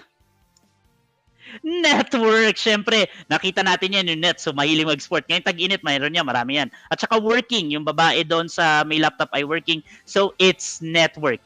Network po ang sagot. Okay. Let's proceed to number 10. Crack the code. Number 10. What are the images? Nako, nakaka-relate ang marami dyan. Napakainit ngayon tanghaling ito. Tapos, ang hirap magpatubo dun sa paso. Markers up. Markers up for number 10. There you have it. Clue, one word. There. So, napakainit ang panahon ngayon. Kaya sumilong po tayo hanggat maaari. Oh, may nanalo na? Okay, so maka-up na yung markers, no? There you have it. We have the winner for our crack the code number 10. So, clue for that word is yan na. Ito na ang answer. Ilalabas na natin. The answer is hotspot. So, yan ang ating number 10 answer. Hotspot, mainit, tapos may pot na pwedeng pagtamnan ng puno. Hotspot. So, maraming salamat sa mga kababayan natin na sumali po ngayong araw sa ating Crack the Code. Nako, yan po, napaka-exciting at napakabilis. What an exciting and fulfilling film. And congratulations to all of our winners today. At para mas exciting mamaya, syempre, para mas exciting, bibitinin muna namin kayo. Mamaya natin i-announce ang winners na i-verify muna ng ating team. Kaya tumutok lamang po at abangan niyan bago matapos ang ating episode for today. At paalalang muli, ito ang team po namin na magbe-verify niyan, kaya tumutok lang po kayo dito sa amin. At doon naman sa mga kababayan natin na sa kasalukuyan ay nakakaranas ng matinding init, make sure na kayo po ay rehydrated or kaya nakasilong muna or manood sa aming live stream. Huwag nyo rin pong kalimutang mag-like, subscribe at i-share ang ating second episode ng ating live stream for today na Safe in Tech, Innovation and Cyberspace. Ito po ang second installment ng atin pong digital online forum na inorganisa po ng Philippine Commission on Women. Actually, napapanood din po ito sa ating YouTube page. Kaya naman kung may time kayo, baka pwede nyo na rin i-explore yung ating YouTube page. Diyan po, makikita po ninyo sa ating YouTube page yung ilan sa mga advocacy materials po natin na maaari po nilang magamit sa kanila pong mga activities, particularly this National Women's Month. At dahil National Women's Month ngayon, guys, try nyo na rin bisitahin yung website natin at www.pcw.gov.ph kung saan po makikita yung ilang mga useful materials na relevant po sa celebration ng ating National Women's Month. At tuloy-tuloy lang tayo sa ating programa hanggang sa mga oras na ito. Uulitin natin ang tema po ng ating celebration ngayong taon ay We for Gender Equality and Inclusive Society. At alam naman natin, tayo nga ay nasa malapit na matapos ang National Women's Month, kaya naman dun sa mga kababayan natin na nagtatanong pa rin kung ano yung mga aktibidad na pwede lang gawin, pwede po lang bisitahin ang ating website. At bukod doon guys, i-promote ko na rin yung aming PCW GAD Digital Library. Diyan po makikita naman yung mga IEC materials na magagamit po ng kanilang mga agencies, local government units sa pwede po nilang i-print. So ayan, mainit ang hapong ito at bukod sa mainit ang hapon, patuloy ring umiinit ang mga usapan na ating ihahatid at talakayan na ihahandog namin sa inyo. And now, hindi ko na patatagalin pa, let's proceed to our next presentation for this afternoon. And this will be very interesting kasi pertaining ito sa ating lahat. Since we are also promoting gender equality, let's proceed to our next presentation for this afternoon. And let me introduce to you our next presenter for this afternoon, Miss Tina Boado, co-founder of Queer Safe Spaces PH. Miss Tina is the co-founder of Queer Safe Spaces, a youth-led non-profit organization committed to educating, empowering, and supporting the Filipino LGBTQIA+ community. Tina is a class of 2016 graduate of Bachelor of Arts in Sociology at the University of the Philippines, Diliman, where she also earned her master's degree of Arts in Sociology in 2021. Currently, she is a Juris Doctor student at the University of the Philippines College of Law. Tina is also a social media content creator, and she maximizes her online platforms by initiating and taking part in various campaigns promoting gender equality, human rights, and mental health. Let's welcome Miss Tina Boado, co-founder Queer Safe Spaces PH. Ma'am, magandang hapon po. Magandang hapon po. Maraming salamat naman dun sa introduction na yon. Yes naman, ma'am. Malakas naman kayo sa amin. So, ma'am, you have now the floor for your presentation. Thank you. Magandang hapon po sa ating lahat and maraming salamat sa PCW for inviting us, Queer Safe Spaces. So, muli ako si Tina Boado mula sa Queer Safe Spaces or QSS. And napakarami po nating natutunan ngayong hapon na to mula sa ibang speakers. And ngayon punta na tayo sa discussion natin on the vulnerabilities that women and girls and gender minorities as well are exposed to online. So, next slide, please. So, cyber violence is a gendered violence. Now, what do I mean by gendered violence? Pag sinabi po nating gendered violence, it means that this is the type of violence that is directed against a person because of that person's gender. Or it's a type of violence that affects a person of particular gender disproportionately. Kumbaga, mas naapektuhan yung isang grupo ng mga tao na to dahil sa kanilang gender. Okay, so ayon sa statistics sa study na ginawa ng UN noong 2015, 1 in 3 women have experienced physical or sexual violence at some point in their lives. Now, at the onset of this digital age, there are new forms of aggression and violence using ICTs and social media networks that are discovered, and there's a growing threat to everyone. And this threat specifically, mas naapektuhan ang mga kababaihan. Ngayon, a study by the Broadband Commission Working Group on 2015 shows that 73% of women have been subjected to some sort of online violence. So itong online hate po na nakikita natin and cyber violence, parang naging po siya, extension ng violence against women sa physical world. So hindi naman po lingid sa kaalaman natin na araw-araw ay nakakaranas pa rin ng iba't ibang forma ng violence and abuse ang mga kababaihan. At sa pagpasok natin into this digital era ay nagpapatuloy pa rin siya sa ating online spaces from offline, and now it's also happening and it's also a problem in our online spaces. So additionally, the world witnesses a digital gender divide. So more men than women have smartphones, and men dominate ICT jobs, and this places women and girls at higher risk of exposure to cyber violence. Now, the report by the Women's Rights Online also listed online harassment as an obstacle, as a barrier against women's use of technology. So it is one of the issues that would preclude or would stop or yung magpipigil sa mga kababaihan sa paggamit ng internet. So next slide please. So now we proceed to the different forms of technology-facilitated violence against women. Ano ba tong mga nararanasan na forms ng violence ng mga kababaihan online? So una, nandyan yung different forms of online sexual harassment. Ang mga example po nito ay, for example, yung cyber flashing. Ito yung mga pagsasend ng unsolicited pictures ng mga sensitibong parte ng katawan, tapos biglang isasend sa mga kababaihan online, no? Isa po yung form ng online sexual harassment.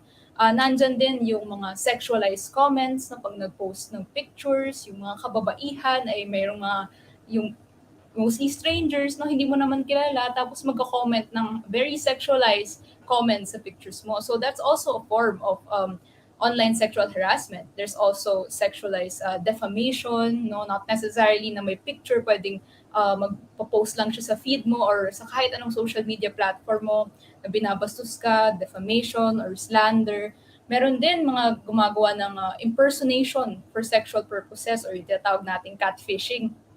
Meron ding sexualized and gender-based na trolling and image-based sexual harassment o yung tinatawag po nating creep shot, yung pagpipicture sa mga sensitibong parte ng iyong katawan sa public, no, na walang consent mo tapos ipopost online. Ito po yung creep shot kung tawagin. Meron ding image-based sexual abuse o yung isang kilalang example po nito ay yung tinatawag nating revenge porn. And meron ding deepfakes. So yung deepfakes po, nauuso din to na i-edit yung mukha mo sa mga videos na may ginagawa na sensitive na activity para ipakita na kunyari ikaw yung gumagawa nun, tapos ipagkakalat online. Pero actually inedit lang yung mukha mo doon. And meron ding mga under online sexual harassment, yung examples of recorded sexual assault, and there's also threats and coercion or forced sexting, etc. So aside from that, no, meron din po tayong forms of online stalking. Yung tulad po ng discussion kanina, no, na hindi dapat tayo open book kasi it opens us up to different forms of risk online, and that is very true because of what we call online stalking. So there's the spying on social media, no, pagka nag-post ka for example ng IG story mo, tapos ilalagay mo yung location mo kung nasaan ka, merong mga individual, lalo na sa mga kababaihan, no, gagamitin yon para hanapin ka, puntahan ka. No? So basically, they are using what you put out there online, and they're using that to harass you or to stalk you.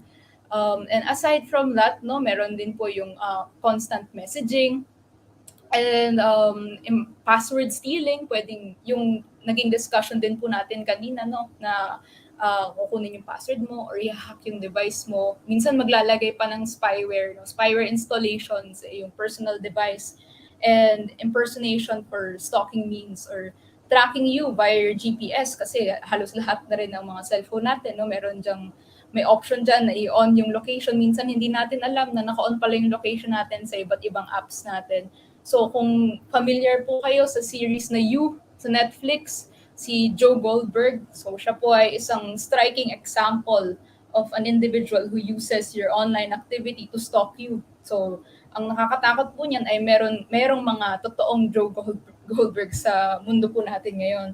And another example would be the different forms of psychological violence na tulad ng online sexist hate speech or homophobic speech, incitement to self-harm or suicide, verbal attacks, worst scenario, mga death threats, pressure, and blackmailing. So next slide, please. So in relation po dun sa forms of online psychological violence na sinabi ko, yung about sa online sexist hate speech, women with intersecting identities are more at risk of experiencing these forms of cyber violence. Now, what do I mean by intersecting identities? Pag sinabi po nating intersectionality, yung framework ng intersectionality, this would refer po dun sa different categories ng identity natin and the ways in which these categories interact to create systems of oppression or discrimination. For example, ako po, yung aking identity po, no, ako po ay isang babae, ako rin po ay isang queer, I'm out and proud. I'm also a Filipino, no, so so I'm a person of color, and I'm also relatively young and a middle class. So these are the different categories or aspects of my identity which may or may not contribute to my oppression as an individual. And if we look at it from that perspective, we'll see that women who have intersecting identities, so ito yung mga lesbian, bi, queer, and trans women, women of color, migrant women, women living with disabilities or chronic illnesses, women in specific contexts such as in a situation of domestic violence or women in poverty, and also women with a public persona such as journalists, human rights defenders, activists, or politicians. No, ito yung mga women who are more at prone to cyber violence. So a study by Plan International shows that more than a third of girls who are from an ethnic minority have suffered abuse and say that they are targeted, no, because of their race or ethnicity. And while more than half of those who identify as LGBT say they are harassed because of their gender identity or sexual orientation. So we can see how women of intersecting identities are disproportionately affected by different forms of violence. So next slide, please. Na dun sa queer specific risk naman, ito yung mga mas na-experience ng mga queer women. First, we have technology independent risk. Ito yung mga forms of violence na outside technology ay patuloy pa rin na nangyayari sa mga tao na nag-identify as part of the LGBTQIA+ community. So andyan yung mga physical violence, physical abuse in the different institutions and groups that we are part of. Then we have the risk on social media. Isa nga po sa current reports, no, na nakukuha namin bilang parte ng komunidad na ito ay maraming miyembro ng community ay natatakot na ma-out sa social media. Kaya it's a common practice for queer people to have multiple online accounts. Meron silang private account na para lang na kumbaga nagsisilbing safe space nila. Ito yung parang dump nila na dito sila nagiging out kasi natatakot sila na ma-out sila sa general public or hindi pa sila out sa kanilang pamilya. So dito lang sila nagiging free about their sexuality. And they have other accounts, one for school, one for work, or just a general account kung saan hindi nila ina-out yung sarili nila. So there is that constant risk on for queer people, and there's also the risk in online dating. So a common issue that we also have right now is extortion online. No? Pagka nakita ka, for example, sa online dating, kasi marami sa mga members of the community ang nag-online dating, tapos hindi ka out, tapos na-identify ka na, dito out pero bakit to nandito? Iba-blackmail yung fact na yon against you. So these are just some of the queer-specific risks that we have. Next slide, please. So now we proceed to the importance of online safe spaces and support groups. So again, people in our experience with queer safe spaces, they turn to queer support groups for advice and emotional support, in addition to other sources like their family or their work or their friends. So these support groups serve both to provide individual advice as well as to collectively combat community-level threats. For example, there was a study in the US na yung yung online support group niya of queer people and allies, syempre meron din mga straight allies. Ang ginagawa nila pagka merong mga nang-troll online is sabay-sabay nilang parang tinutulungan yung member nila na na-abuse online. So para daw silang quote-unquote walking the perimeter with with other lesbians or with other allies. And it's like a moving online safe community. So next slide, please. Keeping that in mind, no, the importance of online safe spaces and support groups, binuo na namin yung Queer Safe Spaces. So it started as an online Facebook group in 2019. Actually, self-organizing siya. So we created the group, and then it just simultaneously and organically grew. Napakaraming mga members of the queer community, mga kababaihan, mga straight allies, no, na naghahanap ng online safe space yung sumali dito, and self-organizing siya. right now we have around 16,800 members.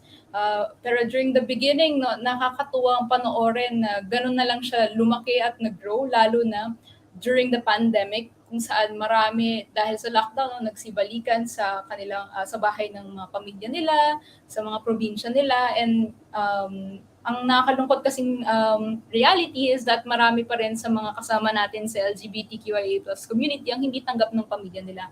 So parang kumbaga nabalik sila sa mga unsafe spaces or kabaliktaran ng coming out of the closet, they were pushed back into the closet. So that was what happened or what transpired there. And we think it's part of the reason why the group just exponentially grew during the pandemic.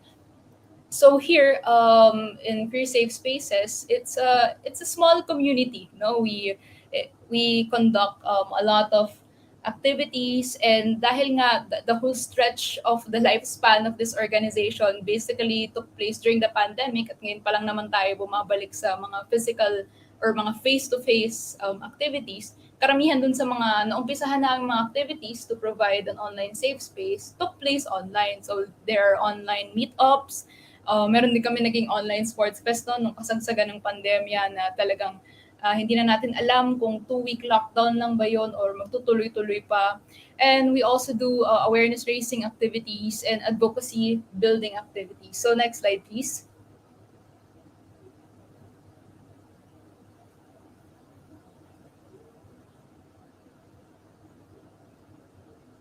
Next slide, please. Yeah.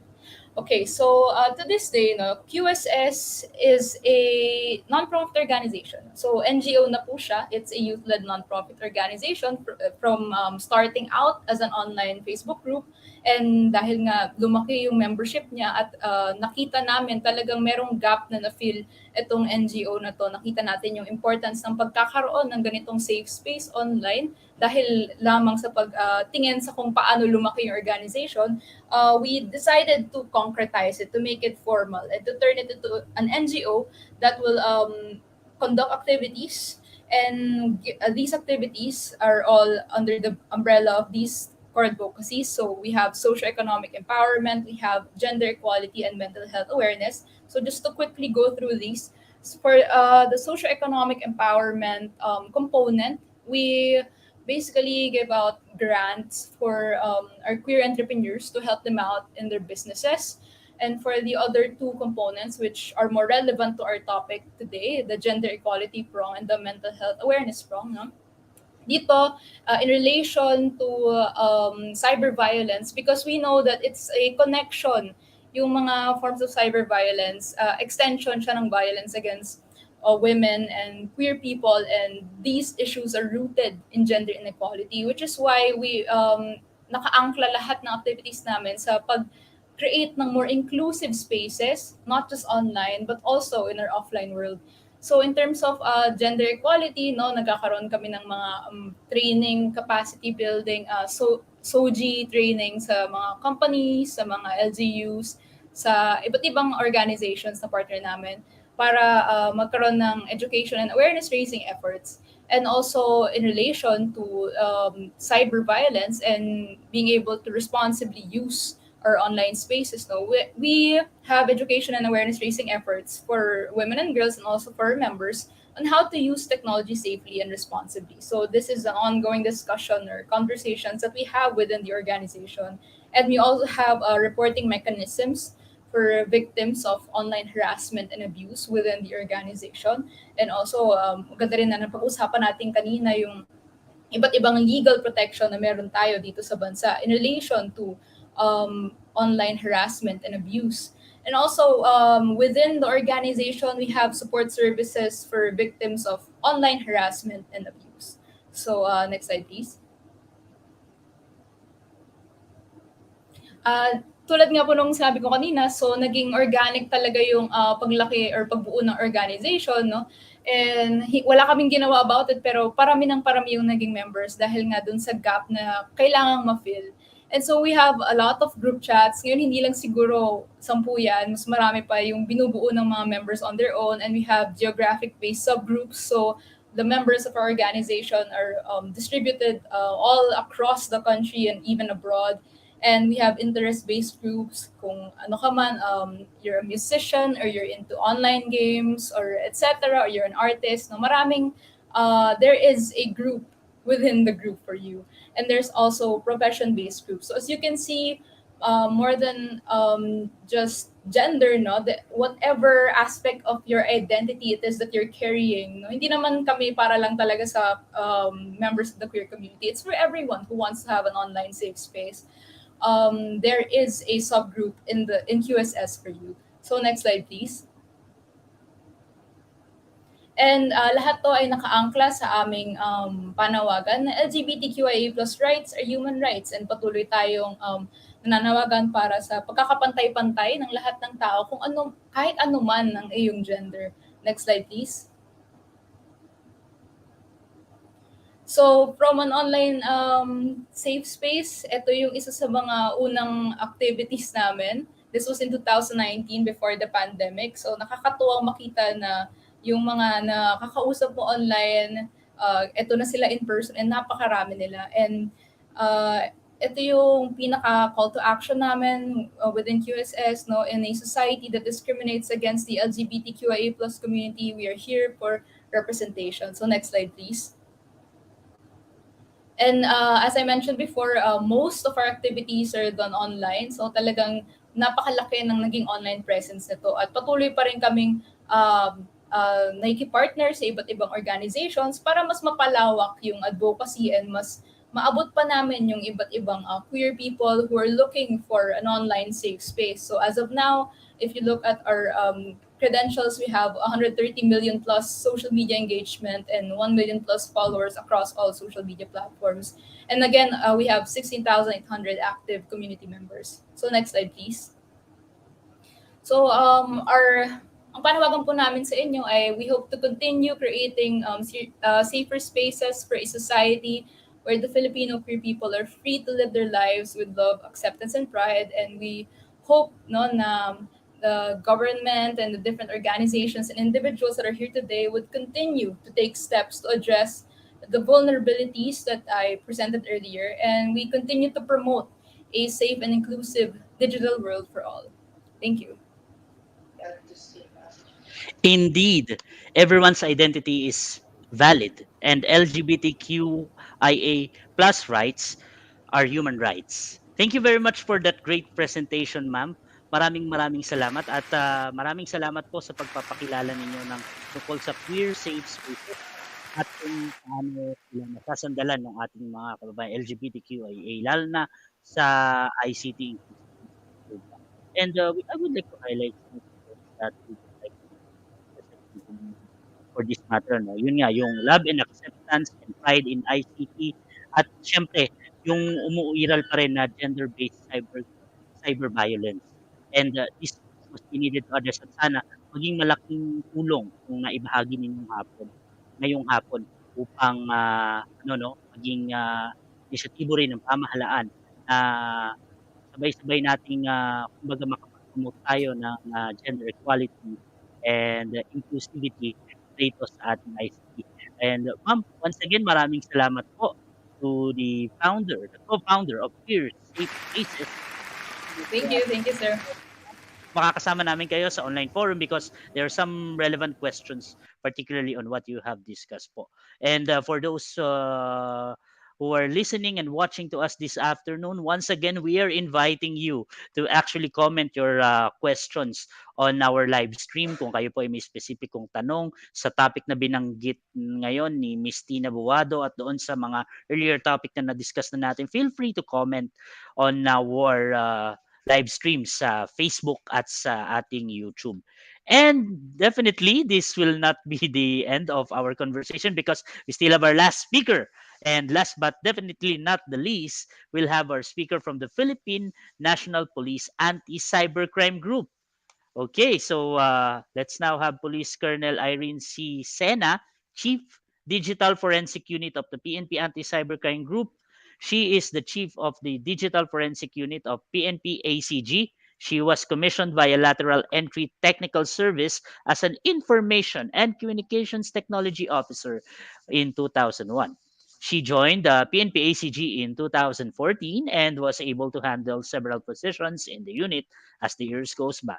Our invited guest is also a certified Cisco Network Associate, certified ethical hacker, and a certified computer hacking forensic investigator, and a CyberCup badge holder. Talaga namang bigatin. Likewise, she is also a police executive service eligible and a career executive service eligible.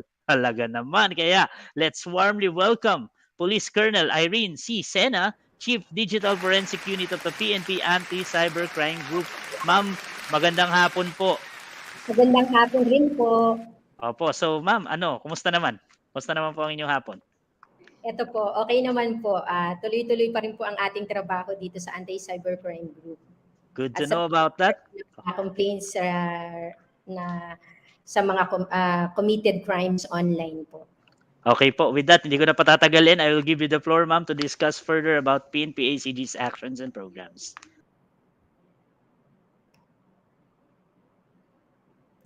Thank you, sir. Good afternoon, everyone. I'm Police Colonel Irene C. Sena. Prior to my assignment as the Chief Digital Forensic Unit, I was assigned as the Chief of the Women and Children Cybercrime Protection Unit. So ito po ang ating opisina ay nag-cater ng lahat ng complaints committed online. And those are traditional crimes committed through, with, and by the use of ICT. Next, please. So the sequence of my presentation will cover an introduction of the PNP Anti-Cybercrime Group, the cybercrime trend involving cases or incidents related to women and children, strategies adopted by PNP ACG to address this, and the preservation of digital evidence. Next, please. To begin with, the PNP Anti-Cybercrime Group, next please, was created by virtue of Republic Act 10175, also known as the Cybercrime Prevention Act of 2012. Alam naman po natin na na-create ang batas noong 2012, henceforth po na-create yung unit namin way back 2013.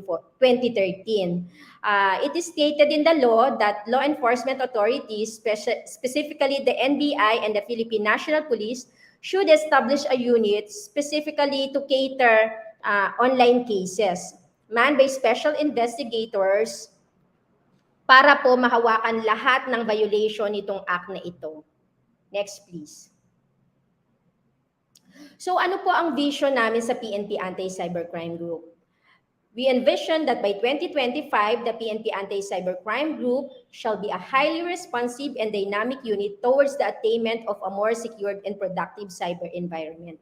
Alam naman po natin na marami pong expenses or ini-entail na fund para po makapag-come up sa isang highly responsive and dynamic unit. But we are working on it. We are collaborating with other government offices, specifically with the ICT and other government agencies and foreign counterparts para po mai-institutionalize natin yung pag-i-enforce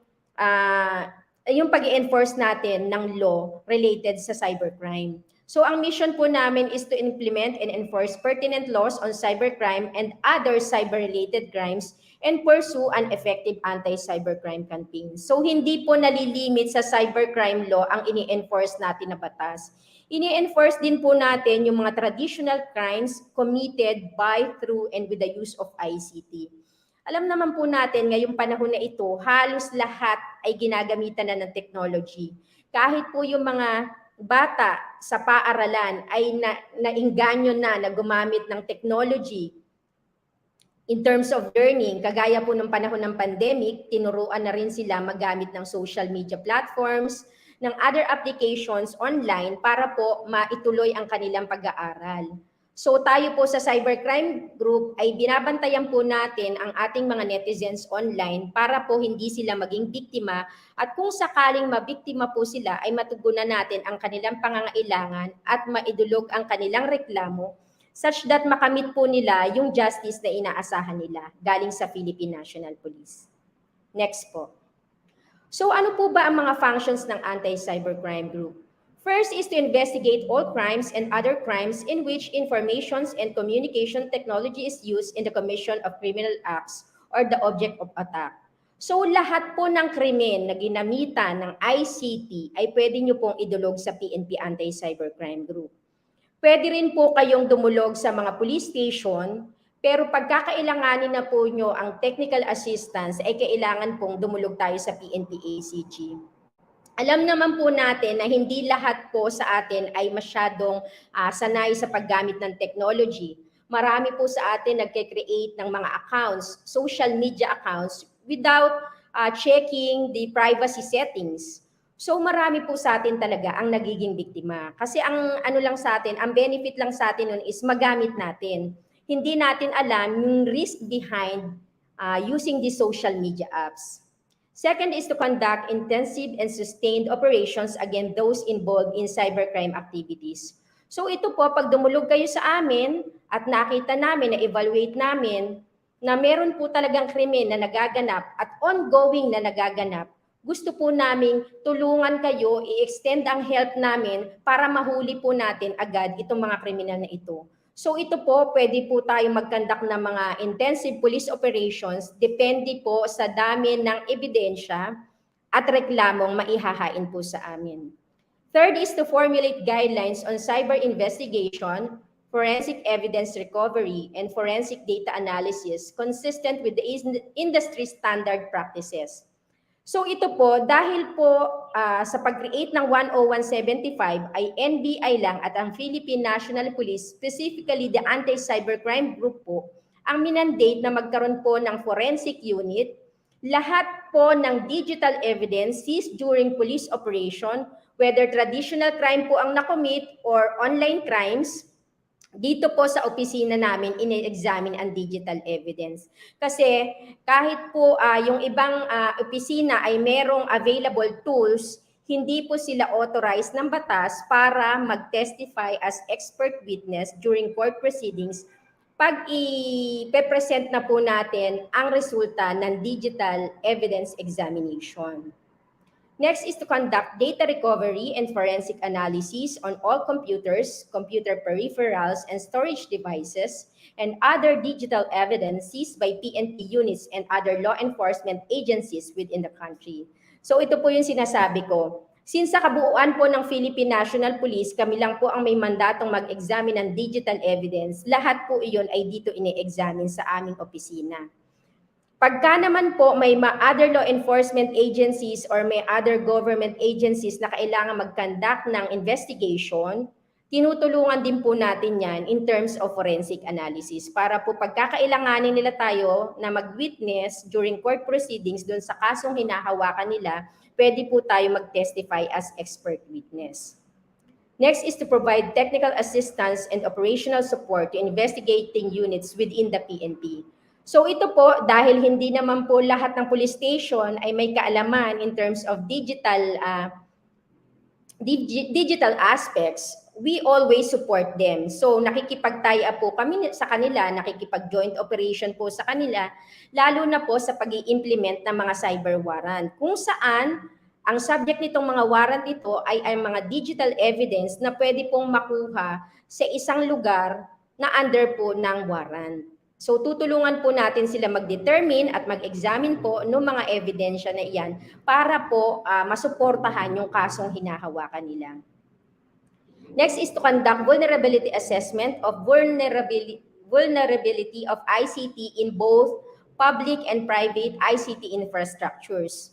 Meron din po tayong designated unit dito para po tumulong doon sa mga nakaka-experience ng data breaches, both in public and private IT infrastructures. And next is to maintain necessary and relevant databases for statistical and or monitoring purposes. So lahat po ng kasong hinahawakan namin ay meron po kaming database na pinaglalagakan yan such that pag nangailangan po kayo ng statistics related to that, ay meron po kaming naipe-present para ma-justify din po namin kung ano na ang status ng aming accomplishment, kung ano na po ang naming naitulong, ilan na ang aming naimbestigahan, lahat po ay kaya naming i-present para sa inyo.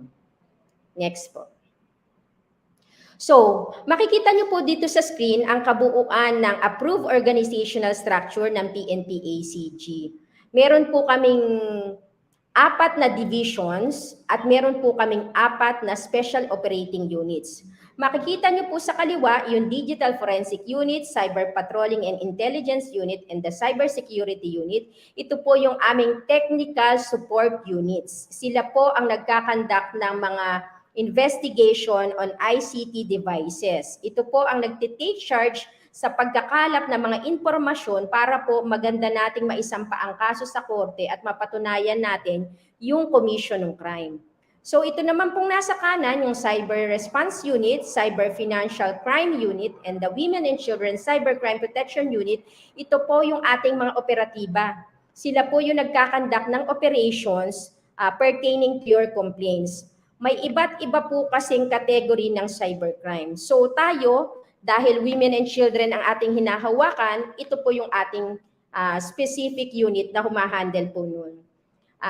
I-clear ko lang po na based po dun sa aming mandato, ang hinahawakan lang pong kaso nitong section na ito ay women and children. So pag sinabi po natin babae, women, by birth po iyon. And those po na nakapag-secure na po ng court ruling na nakapag-change na po sila ng kanilang preference. Next po.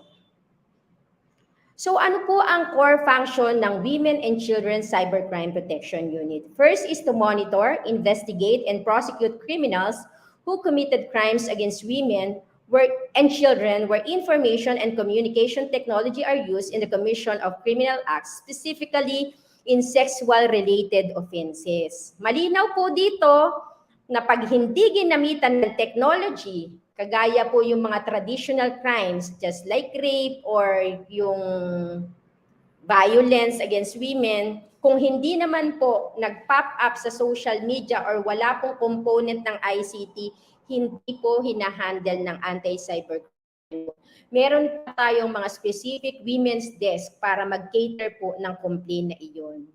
Second is to undertake surveillance and conduct operation against persons and establishments suspected to be engaged in pornography, obscene publication, prostitution, exploitation, and other related forms of abuses. Makikita nyo po dito, medyo in-specify po na lahat ng offense na ito ay sexual-related offenses. Third is to conduct 24/7 cyber patrolling on illegal activities involving women and children. Ito yung effort natin pagka po hindi kumpleto ang ebidensya or walang nagrereklamo pero alam natin may krimen na nagaganap, tuloy-tuloy po tayong nagkakandak ng cyber patrolling. Ito po ang counterpart ng ating beat patrol sa ground. Kasi kung ang pulis po sa istasyon ay nag-iikot sa inyong community, kami naman po ay sa cyberspace nag-iikot. Doon po kami naghahanap ng mga kriminal. Next is to foster cooperation and close coordination with various law enforcement agencies, both local and international, in the detection and apprehension of offenders. Alam naman po natin na ang cybercrime ay borderless.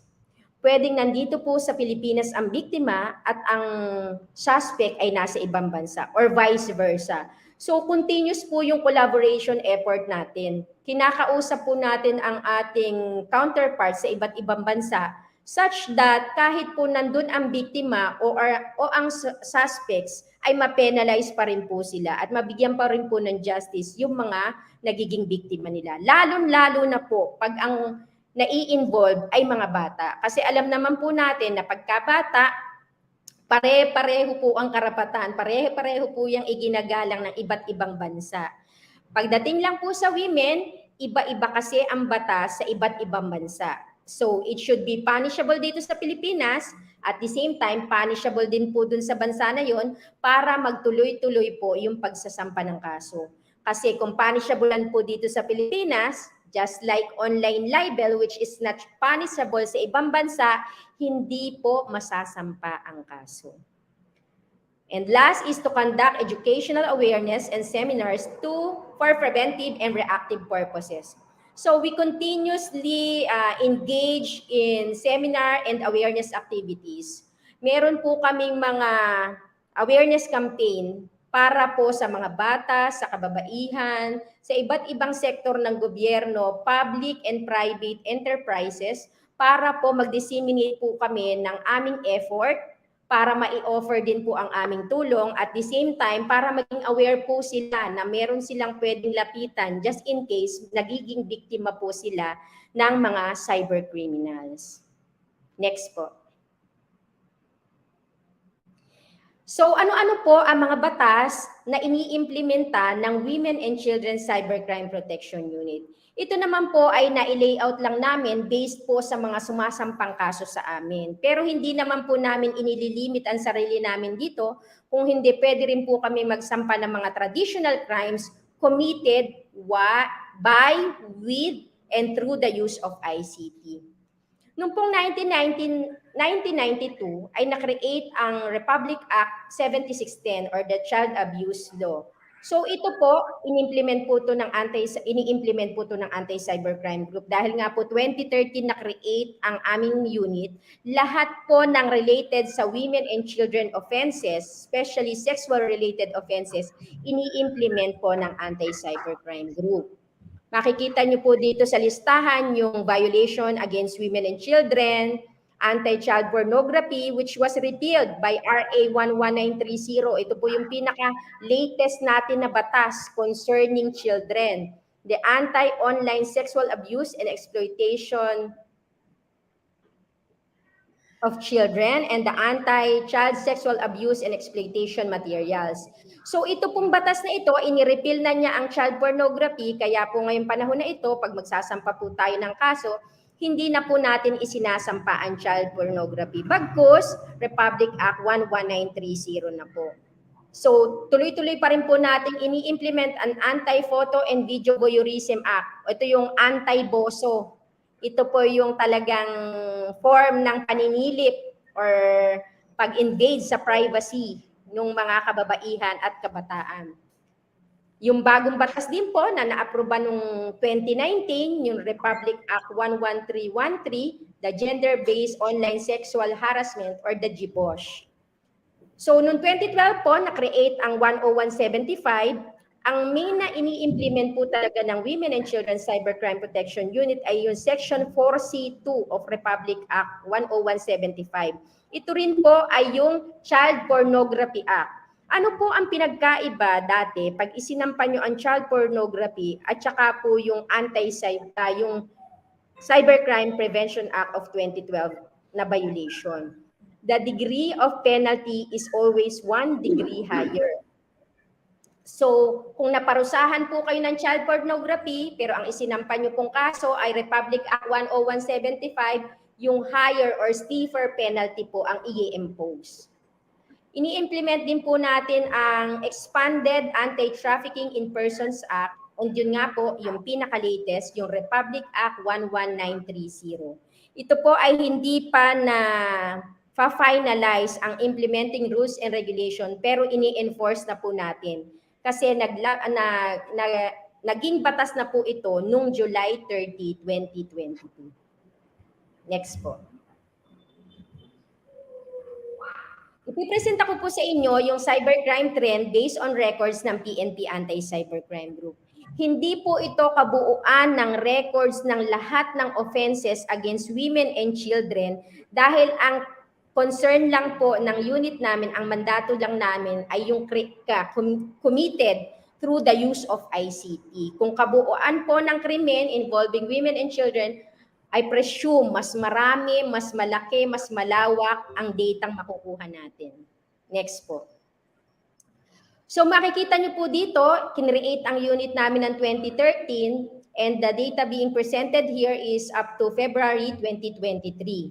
So ito po yung mga complaints na na-receive ng PNP Anti-Cybercrime Group, sexual-related offenses involving women and children. So ano po ba yung sinasabi nitong data na ito? Makikita nyo po, nagkaroon ng hype ng peak sa 2019. Kasi po, 2018, na-create na po lahat ng offices ng PNP ACG regionally. So technically speaking, mas dumami ang opisina namin, mas marami ang office na pwede nilang paglodge ng complaint, Henceforth po, mas marami ang na-accommodate natin na nagrereklamo. Nung panahon ng pandemic, bumaba po ang ating data. Bakit? Anong naging consideration? Kasi po nagkaroon ng mga lockdown, specifically lalo sa Metro Manila. Hindi po nagkaroon ng chance yung ating mga biktima na makapag-lodge ng complaint. Henceforth po, iilan-ilan lang ang nakarating sa Anti-Cybercrime Group para magreklamo. Next po. So out of the received cases, ito naman po ang tali ng aming mga na-file na kaso. Bakit po napakaliit ng data ng filing of cases? Marami po kasi dito, lalo na pagkabata ang biktima. Usually kasi po, pagkabata ang biktima, ang offenders ay related sa kanila. So pagka women naman po ang biktima, usually former lovers or dating karelasyon, ang nangbibiktima sa kanila. Pagka hindi na po sila magkasundo, pag dumating na sila doon sa point na nag-aaway sila, dyan na po, kumakalat na po ang malalaswang photos and videos. So, ang talagang naaapektuhan dito is yung kababaihan. Siyempre, sa atin po, kahihiyan yun na kumakalat yung ating mga nude photos and videos. So, dito, madalas, ayaw pong magreklamo, ayaw magsampa ng kaso ng ating mga biktima. Ano lang po ang inilapit nila sa pulis? Gusto lang po nilang ma-take down lahat ng materials nilang nagpo-proliferate over the internet. Wala silang balak habulin or sampahan ng kaso yung mga taong naging malapit din po sa kanila. So, ganyan po talaga. Pag kulang ang ebidensya, lalo na pagka private crime, kami pong police ay limited din ang aming tulong na maibibigay. Lalo na kung hindi po nagko-cooperate yung biktima. Next po. Next, please. Yes po. So, nandito na po tayo sa pangatlong topiko, yung strategies adopted to address cybercrime. First is the online platform. Nakita po namin nung panahon ng pandemic na hindi makalabas ang ating mga complainants. Bumaba ang received complaints namin. So, nagbukas po kami ng platform sa aming website, which is the e-complaint. Dito po, magkakaroon kayo ng tsansa na ma-lodge ang inyong complaint. Pwede nyo pong isubmit dito lahat ng pieces of evidence. Ito po, kami na po ang magbabato, mag-a-assign ng investigator at ang investigator on case na po ang tatawag sa inyo para po kung may kakulangan pa or kailangan pa pong dokumento, para po pag nagpunta kayo sa opisina namin, makukuha na po or makikreate na po yung buong case folder para po ma-file na at maisampa na yung kaso. Para hindi po rin, para maiwasan din po natin yung pabalik-balik kayong bumabalik sa opisina just because dadating kayo, kulang kayo ng witness, kulang kayo ng ebidensyang dala, hindi nyo dala yung financial transactions or yung account na ginamit sa pang-scam sa inyo, pananakot sa inyo, lahat na po ng pwedeng hingiin ng investigador, sasabihin na po sa inyo. Para po pagpunta ninyo, hindi po kasi nakakapag-file ng complaint nang hindi nagpe-personally appear dito sa office namin yung mga biktima. Kasi requirement po iyan na meron kayong pipirmahan ditong mga dokumento para po ma-lodge ang complaint ninyo. Next po.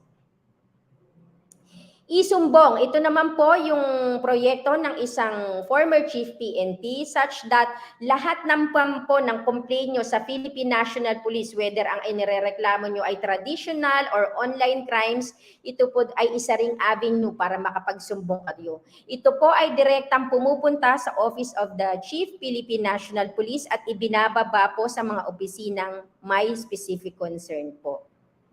Next po. So ito po, nagbukas po kami ng ACG or the WCCPU official Facebook page. Ito yung aming tinatawag na Aling Police Facebook page. So ito po kung kailangan nyo lang ng payo or gusto nyo lang magpa-take down, wala kayong gustong i-file na complaint, pwede pong i-cater through this chat platform. So hindi na po kayo pupunta, ibibigay nyo lang po yung mga detalye, may makakausap po kayong investigador dyan 24/7. So ito po ikinikater kahit anonymous complaint. Pag may pinadala po kayo dyan na link ng isang sex video or malalaswang pictures, Iko-crawl over the internet po yan, hahanapin at iti-take down po upon your request. Next po. Ito naman po, ito yung traditional na ginagawa namin. Yung pupunta po kayo dito sa opisina namin, mag-fill up po kayo nitong incident record form para magkakaroon po kayo ng pinaka-resibo ng paglalodge nyo po ng complaint dito. Ito po ang katibayan na kayo ay nagsampa ng kaso, meron kayong ongoing kaso, ongoing na reklamo. At ito po ay tinutugunan ng ating mga investigators on desk. 24/7 po bukas ang aming opisina at lahat po ng cyber-related complaint at cybercrimes ay tinutugunan natin. Yun nga lang po, pagka po hindi natin identified ang suspect or dummy account, may mga mechanisms po tayong ginagawa. Meron pong nire-refer muna natin sa barangay for identification kasi hindi naman po kami pwedeng magsampa ng kaso sa piskalya nang hindi po natin truly identified yung tao behind the incident. Next po. So ito pa po, kanina po nakita ko dito sa chat group, meron po nagtatanong ano ang mga efforts na ginagawa. Since nauna na po yung ibang government agency sa akin kanina, meron din po kaming dissemination and posting of infographics. Ito po, lahat po ng latest na trend, gumagawa po kami ng info campaign para po for dissemination for everybody.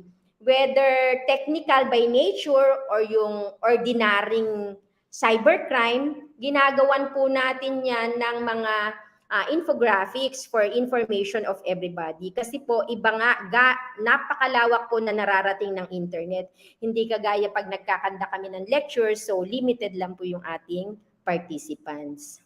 Next po. Ito po yung cybercrime awareness. In case you need lecturers or speakers, pag nagkakandak po kayo ng awareness seminar, anything cyber-related, pwede po kayong dumiretso at sumulat sa aming director. Considering naman po na nationwide ay may presence na po ang PNP Anti-Cybercrime Group, as much as possible ay hindi po kami tumatanggi sa imbitasyon, lalo na po sa mga conduct ng lectures. Kasi ito rin po yung avenue namin para makapag-promote kami ng sarili namin, makilala nyo kami. Kasi marami po ang nagkakamali na kung saan-saang opisina ng Philippine National Police pumupunta, hindi po natutugunan yung kanilang problema kasi po maling opisina ang napuntahan nila. Next po. So ito po yung binabanggit ko kanina. Meron din po tayong partnership sa mga NGOs, local and foreign counterparts. And ito po, itong 4 na naka-display po dito sa screen, ito po yung currently ka-tie-up ng ating Women and Children Cybercrime Protection Unit. So sila po yung katulong natin sa pagpapalaganap ng awareness campaign kasi may mga tie-up po sila sa schools. So pagka nagkaroon ng invitation sa school or merong anniversary ang Rotary or ang Asia Foundation, na-i-invite din po tayo as speakers para po maipakilala natin. Dahil nga po kinreate lang yung unit namin way back 2013, hindi po lahat sa atin ay alam na napaka-specific po na anti-cybercrime group ang tutugon sa inyong pangangailangan pag kayo po ay nabiktima online. Next po. So ito po yung online platforms na meron kami dito, yung Project Arachnid at saka yung National Center for Missing and Exploited Children. Ito po ay hindi solely hawak ng Philippine National Police Anti-Cybercrime Group. Project Arachnid was offered to us by the Asia Foundation. So ano po itong platform na ito? Pag nag-submit po kayo ng isang link or isang picture na nagdidepict ng sexual offense against women and children, sa Arachnid po, specific to, pang children lang.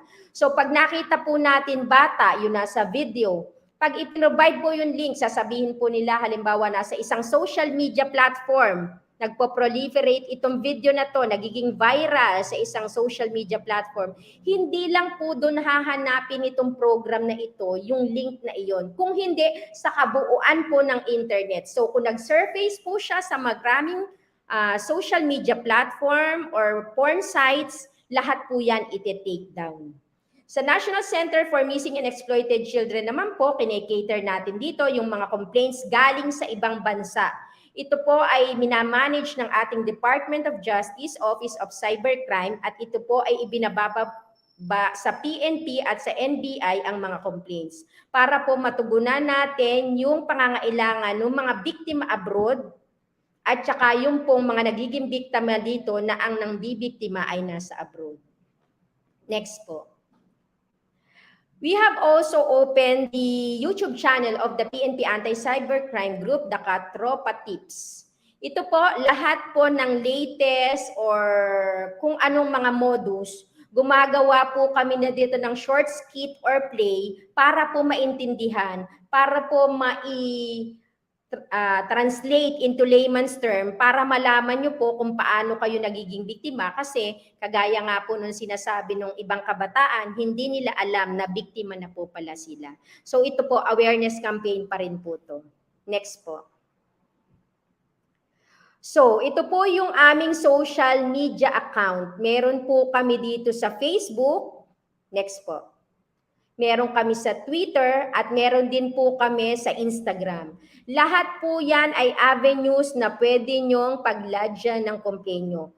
Pero babanggitin ko na rin po na hindi po tatakbo ang inyong reklamo kung hindi po kayo personally mag-a-appear dito sa office namin. Kasi kailangan po yung detalye ng inyong reklamo ay makuha natin.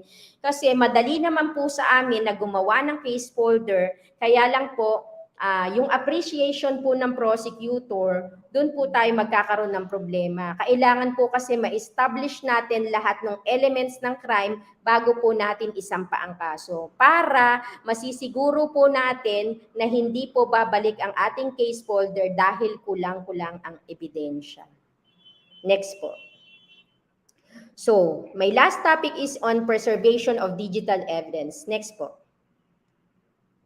So, paano po ba tayo mag-preserve ng digital evidence? Next, please. So, ito po. Pagka po magre-reklama kayo sa Anti-Cybercrime Group, you have to ensure that conversation with perpetrators are not deleted. Secure a digital copy of the whole conversation. Pag burado na po, wala na po tayong ebidensya. Iyan po ang problema natin sa digital world. Pagka hindi na po nag-i-exist, as if hindi na siya nag-exist. O kaya, we accept screen captures of photographs and download copy of videos if possible with the presence of 2 witnesses. Kasi po, pagka po mabilis burahin ng perpetrator yung mga video, dahil po pag nakita nyo or may napadalhan na kaibigan nyo, kailangan po makasecure kayo ng copy nun. Dahil pag dumating po kayo dito at deleted na or deactivated na yung account, wala na po tayong digital evidence na makukuha. And take note of the social media account the user used, the account being used by the perpetrator. Kasi po, yan po ang magiging lead natin sa investigation. Kung dami account po yan, mag-e-exert pa rin po tayo ng effort, tutulungan po namin kayo na ma-identify. Yun po ay kung maraming social media related accounts yung number na ginamit ng ating perpetrator. Pero kung kinreate po yung account for the purpose na sirain ka or takutin ka, wala po tayong chance na makuha po yung person behind the account unless ginamitan na po niya ng mga money business centers. Kasi alam niyo naman po, hindi pa fully implemented ang SIM card registration law. So itong mga scammers na ito, itong mga manloloko na ito, mapanira na ito, gumagamit po ng prepaid cards. Next po. So ito po ang capability namin. We can do computer forensic examination, audio-video forensic examination, and mobile device forensic examination. Computer forensic, pagka po ang ebidensya ay nasa loob ng inyong computers, kahit deleted, there are chances po na ma-retrieve namin. Pag audio-video forensic, CCTV naman po, hindi naman po namin sinasabi na lahat ng CCTV footage ay kaya namin palinawin or kuhaan ng ebidensya. Depende po rin kasi sa specification nung kamerang ginamit. And the mobile device forensic examination, ito naman po yung sa mga cellphones. So kung ang cellphone po ay walang password, madali po natin niya ma-extract ng information. Kaya po inirerekomenda namin na pagka kayo ay nagpapalit ng device or nag-upgrade ng gadgets nyo, kung maaari lang po ay wag nating ibenta. Kahit pa po kasi natin na erase lahat ng data niyan, pwede po kasi yang ma-retrieve with the use of forensic. Next po. So ito po, makikita nyo po sa screen, ito po yung mga requirements ng aming examiner bago mag-conduct ng examination. Ito po, nasa screen po, pagka ang inyong ebidensya ay cellular phone or computer hard drive at iyon po ay pagmamay-ari ng biktima. So ito po ang mga kailangan natin i-satisfy. Pero kung kayo po ay nag-lodge ng complaint ninyo sa police station, sila na po ang gagawa ng investigation report niyan. At sila po ang magre-request. Pagka kayo po ay biktima at ang kaso ay nakasampa sa local police station, hindi po kayo ang magsasubmit ng ebidensya dito sa amin. Yung investigator on case nyo po ang magko-coordinate sa amin para po hindi natin ma-break ang chain of custody. Next po. Ito naman po, requirement naman po pagka patay ang biktima. Since hindi na siya pwedeng magbigay ng consent niya, yung nearest kin na po ang magbibigay ng consent. At yung identification card po nung taong nagbigay ng consent. Next po. Ito naman po, pagka owned by the suspect, hindi po tayo basta-basta nag-e-examine ng digital evidence na nakuha during police operation, lalong-lalo na ang mga gadgets ng suspect without a court order. Next po. Ito naman po, pagka po ang CCTV ay pagmamay-ari po ng isang establishmento, kailangan po natin yung consent ng owner ng CCTV, kung iyan po ay sa barangay, kung sino po yung administrator ng CCTV. Kailangan din po ng court order. It is the warrant to examine computer data. Hindi po porke dinala dito, available ang digital evidence, ay e-examinin po. May mga requirements po iyan, such that hindi po mako-question ang technicality on the conduct of examination pag sumampa na po ang kaso sa korte. Next po. So ito naman po ang limitations ng Digital Forensic Unit. Hindi naman po namin sinasabing kaya namin lahat. But we are making efforts para makabili po kami ng latest device na makakapag-examine po lahat nitong limitations namin. Yung iPhone 6 and above, China phones, wala po kaming existing cloud forensic examiners, drone forensic examiners, and no Mac forensic examiners. Pero ito po, meron po tayong kausap dito ang ating foreign counterparts para maging capable po ang PNP Anti-Cybercrime Group. Next po. So ito po ang aking last slide, ang contact details ng aming opisina, specifically ang Women and Children Cybercrime Protection Unit para po sa inyong mga complaints. Iyan po ay nakabukas 24/7 po.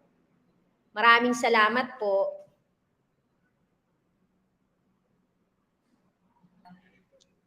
Maraming salamat po sa inyong oras at panahon na iginugol po sa amin para i-discuss yung mga pangunahing pong ginagawang programa ng PNP Anti-Cybercrime Group. Police Colonel Irene C. Sena, ang Chief Digital Forensic Unit ng PNP Anti-Cybercrime Group. Kaya ilan lang paalala sa mga kababayan natin, lalo na doon sa mga babae at kabataang babae. Pwede po kayo lumapit doon sa tinatawag nating Women and Children Cybercrime Protection Unit. And good thing po na meron na pong mga regional offices ang ACG for that particular manner. Once again, maraming salamat po sa Anti-Cybercrime Group ng ating Philippine National Police, particularly kay Police Colonel Sena sa pagdidiscuss po nitong mga bagay nito kasi malaking malaking pagkakataon to sa mga kababayan natin para ma-encourage sila na gamitin itong mga mekanismong ito para matigil na yung ganitong mga uri ng krimen or harassment sa internet. At ngayon po, syempre, Magpapatuloy tayo sa ating discussion at nandito na tayo sa pinaka-importanting bahagi po ng ating programa, ang ating open forum. Kaya naman sa mga kaibigan natin sa Facebook at YouTube na patuloy pa rin nakikinig dyan, no? Muli ini-encourage namin kayo na pumasok na po sa amin, mag-subscribe and mag-like, mag-share ng ating live stream ngayong hapon. Narito na po ang ating open forum at magtatanong na po tayo sa ilang mga kasama natin. Muli tawagan po natin sa ang ating mga speakers. Pinababalik po natin, nandiyan na po ba si Director Maki Abalos-Naig from the Department of Information and Communications Technology, Attorney Erlane Vanessa Lumanog of National Privacy Commission, and Police Colonel Irene C. Sena, Chief Digital Forensic Unit of PNP Anti-Cybercrime Group. For the open forum, once again, let us once again invite our okay. Before that, syempre, ayan, guys, nandito na tayo sa important part. Kaya kung may mga tanong kayo na gusto ninyong ibahagi sa amin, maaari nyo po yung i-comment sa ating Facebook at YouTube live stream. Well, sa mga oras na ito, no, siguro, unahin na natin. Ayan, nandiyan na po si... Andiyan na po muli ang ating mga kasama muli out of RC. Sabihin lang po uli natin si Director Maki Abalos-Naig ng DICT at si Attorney Erlane Vanessa Lumanog ng National Privacy Commission. Maraming salamat po sa muling pagbabalik natin. And now, magbabahagi na po tayo ng ilan sa mga katanungan ng ating mga manonood ngayong hapon sa ating online forum. Now, for the first question, let's first have the first question from Joe Alcantara. Mula po sa Facebook. So, the first question is, what's the issue right now for women and girls based on your survey since 2019? And how is the government addressing it through DICT/PCW? That is from Joe Alcantara from Facebook. I think, sino pong gustong sumagot? Sino pong gusto sumagot dito sa kanilang katanong? I think it's better if we start it with DICT. Yes. Yes po, from the ACT. Ma'am?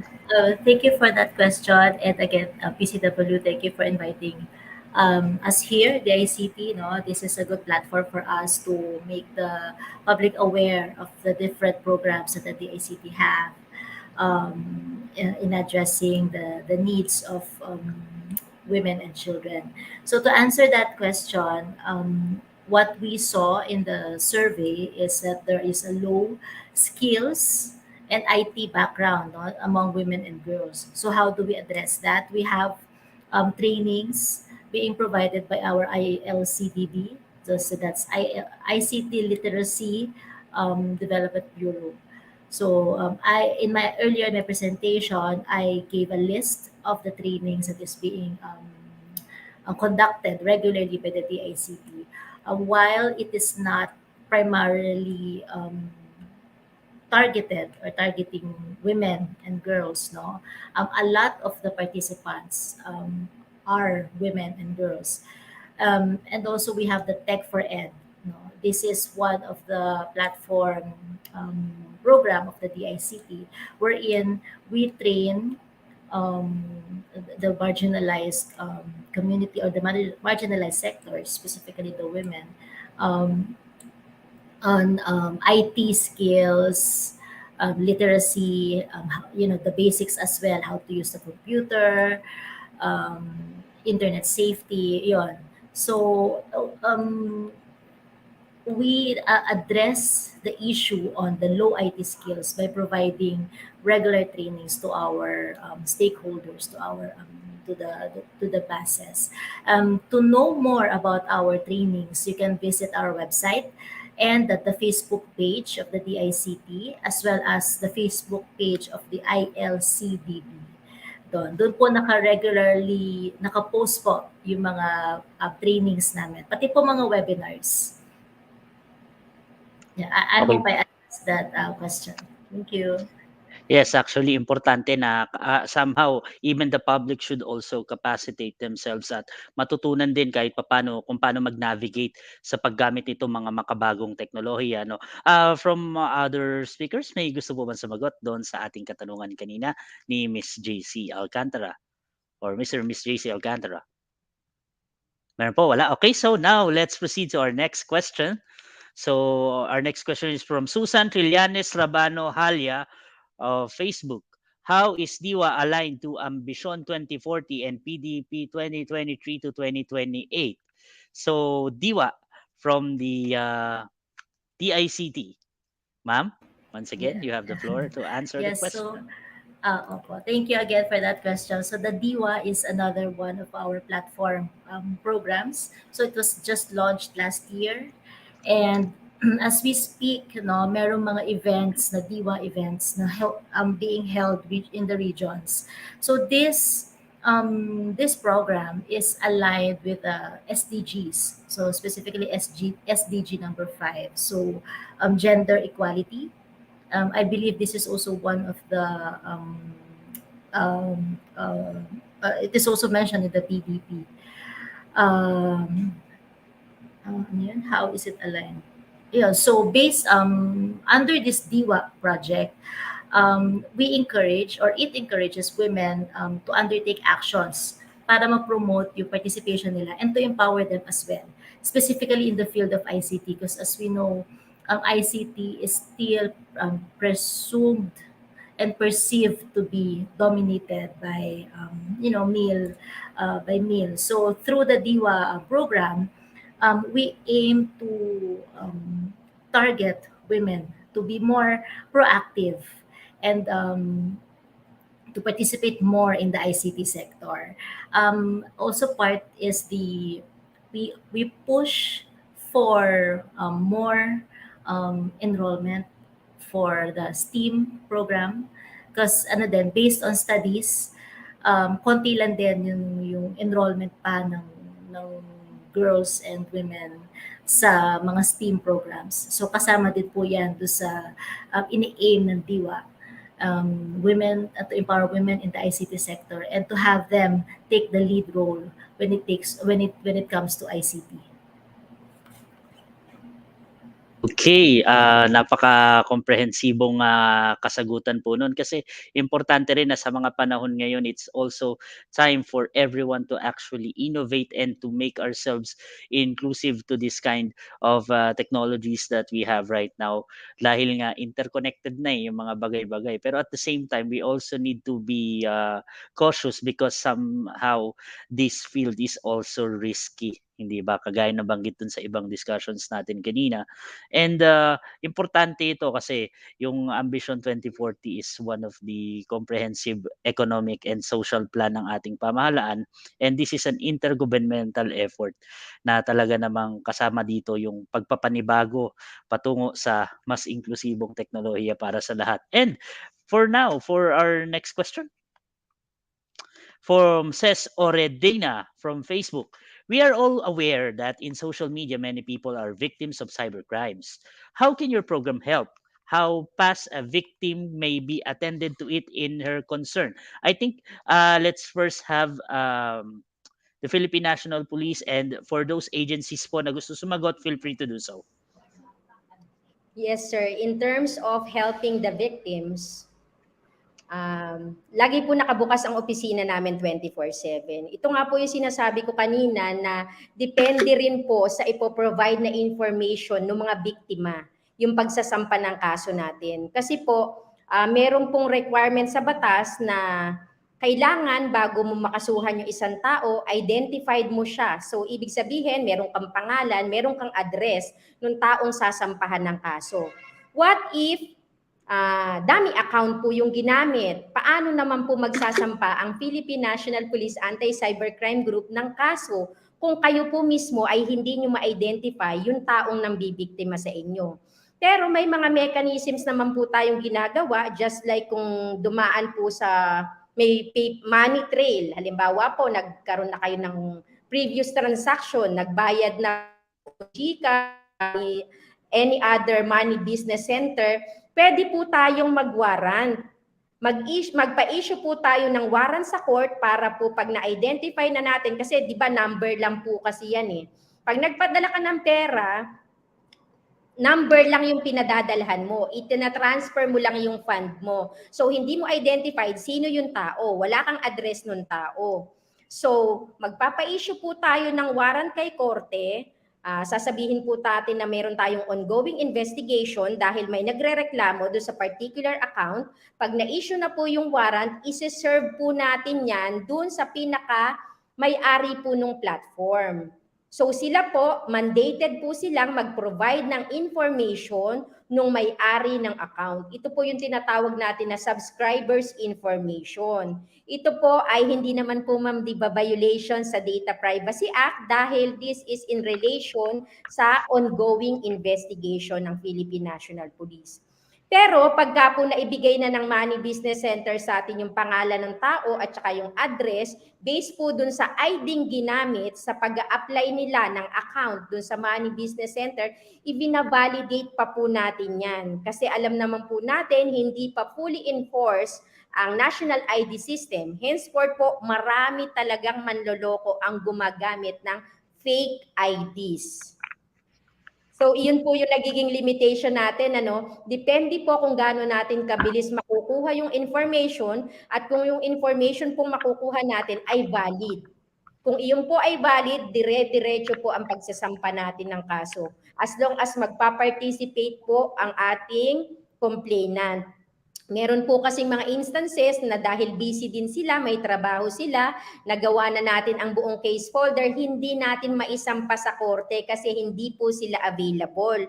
And dire-require po ng korte yung biktima na mag-testify sa harap ng prosecutor na yung affidavit niya ay personal niyang ginawa at alam niya lahat ng mga details na nakastate doon. Yun po, sir. Okay. Bukas po ang office namin 24/7 to cater complaints po. Opo. For the National Privacy Commission, I think doon sa concern ng privacy, pagdating sa pagkuha ng mga data na to, particular na pag nasa na tayo sa usapin ng krimen. Paano po ito, ma'am? Yes, tama naman po yung sabi ni ma'am kanina na as long as it's undergoing an official investigation, maaari po tayong gumamit ng mga mechanisms para i-verify po yung mga personal data. So, hindi po siya labag sa Data Privacy Act of 2012. Yun po, sir. Opo. So, doon naman tayo, ma'am, I think sa DICT, no? Kasi alam natin na somehow PNP still has the limitations when it comes to this. How do you enable the law enforcers to actually, in partnership with them, na ma-resolve itong mga ganitong kaso? I believe we also conduct training for our law enforcement agencies. As I said earlier, this effort to combat or to address itong cybersecurity issues, pati yung data privacy issues natin, this is not only an effort of the DICT, it's not only an effort of the PNP or the NPC. This is a cross-cutting concern. So it involves a lot of government agencies. So tulungan po tayo na government from the government sector, kasama din po yung mga stakeholders natin. Kasi hindi rin naman kaya ng government lang. Alam naman natin na we have certain restrictions and constraints specifically sa resources. Technical, financial, infrastructure. So it's really an effort. It's a matter of one sector or one government agency helping another government agency. So with respect to the DICT, we have training. We give training to our not only the law enforcers but the other agencies as well. Meron din kami binibigyan ng mga cybersecurity training. We have the NCERTs, National Security, Cybersecurity, it's an assessment. So we empower the other government agencies para po they can also perform their mandate. So para regularly din po nila ma-check if their systems are still secure, if their systems are prone to attacks. So yeah po. So that's how we help our counterpart agencies in this endeavor.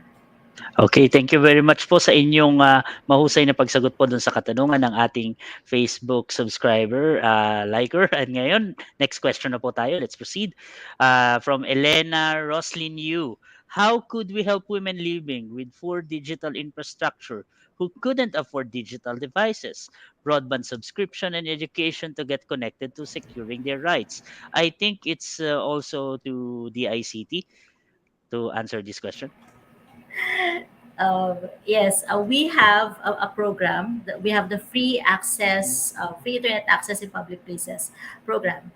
So ito po, nagbibigay po ng free Wi-Fi access ang DICT sa mga schools, parks, hospitals, and other government agencies. So that's that's one way of us addressing yung pong areas na hindi or walang access to the internet.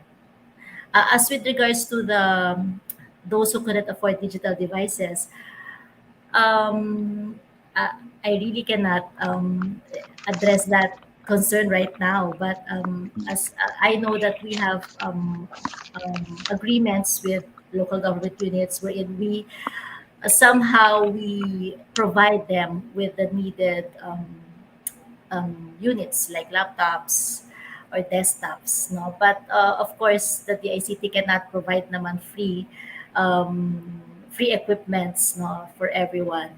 So, ayun. So, ayun, sige, kasi 'di ba, itong mga direct services na 'to, particularly sa pagpo-provide ng mga particularly devices or equipment, usually may mga separate programs rin po ang mga LGU pagdating dito, particularly sa mga estudyante and those that are in marginalized sector or in the education sector.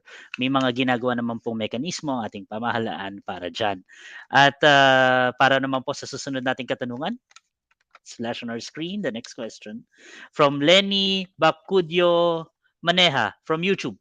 Would you like to ask how are we going to campaign cyberspace? Meron na po bang materials, awareness for parents about cyberspace, etc. to protect the school children for the National Privacy Commission and the ICT and later PNP? Go ahead. Yes po, meron po kaming mga materials readily available po for download sa privacy.gov.ph. Tapos nagpa-partner naman rin po kami sa mga schools, nagpo-provide po kami ng mga training sa mga educators, pati na rin sa mga government agencies na nag-handle po ng mga learning institutions like SHED and DepEd. Marami po kami mga trainings for them. So for the parents naman, maaari nyo rin siguro encourage nyo po yung school ninyo na mag-invite sa National Privacy Commission para po magturo about data privacy and cyber safety for the children po. And also, like I said po kanina, meron po kaming mga programs targeted sa mga bata. Pwede po sila mag-attend kasi online lang naman rin po ito at hindi po mahirap mag-attend na po. Yun po. Thank you. Yes, and next for the ICT. Yes, for us naman, we have, as I mentioned earlier, we have the Child Online Safeguarding Policy. So we regularly conduct webinars to promote this policy. We have awareness or educational campaigns that is targeting the students. And then we also have awareness campaigns for parents. You can visit the website, the cosp.ph. Meron po kami doon nakapost na parang guidelines for the parents on how to be more proactive in protecting their children, no, from the dangers of the internet. So yon, we have awareness programs po. And again, training and capacitating the stakeholders. That's more important po talaga. Thank you very much for that. And from Police Colonel Sena, ma'am? Yes po. I think active ang PNP sa ganito. Yes sir, na-share ko naman po kanina. Meron po kami existing website. Lahat po ng infographics namin, information dissemination. Nagre-reach out din po kami sa Facebook kasi po alam naman natin, Pilipino ang most love natin is Facebook talaga.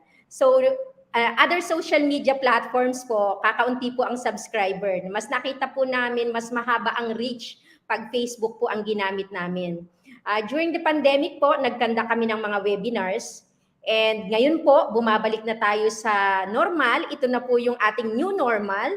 Henceforth po, inadapt na namin to. And nagkakandak na po kami ng face-to-face lecture po sa mga bata at sa mga magulang. Hindi ini-extend na rin po namin to dun sa mga nangangalaga sa bata. Just like po yung mga teachers, yung mga school administrators, kasi po kung makikita nyo, ang bullying hindi na lang sa loob ng school nangyayari, kahit online nangyayari na rin.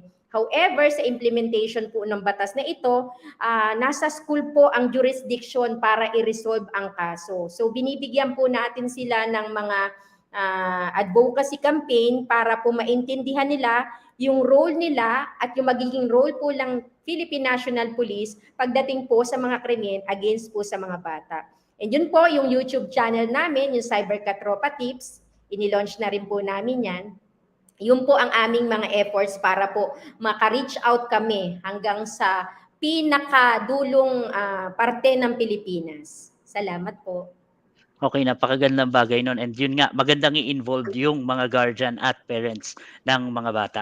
Maraming salamat po sa pagsagot. Let's now proceed to our next question from Joe Alcantara. Another Joe Alcantara. The PPT for data privacy says it is not a secret.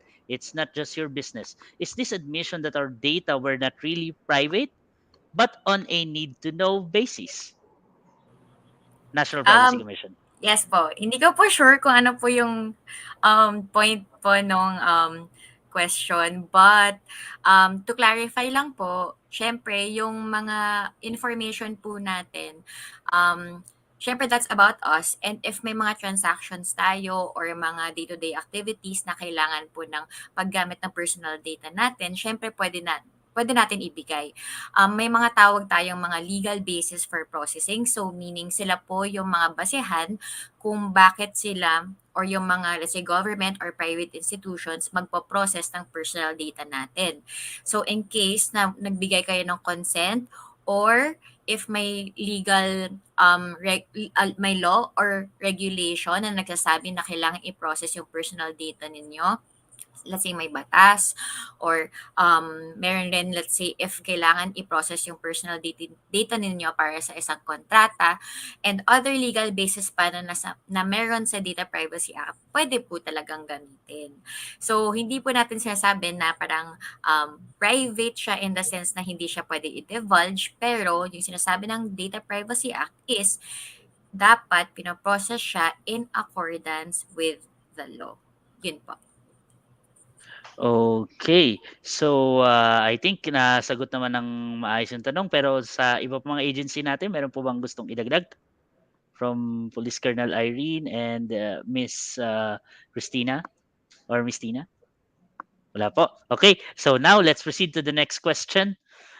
Next question is, why do we have public Wi-Fi if it's not recommended for security-wise? Another question for Joe Alcantara. Well, actually, this is one of the most very interesting question that we can actually hurdle on this, on this conversation. I would like to first ask the DICT regarding this matter. Ma'am? Okay.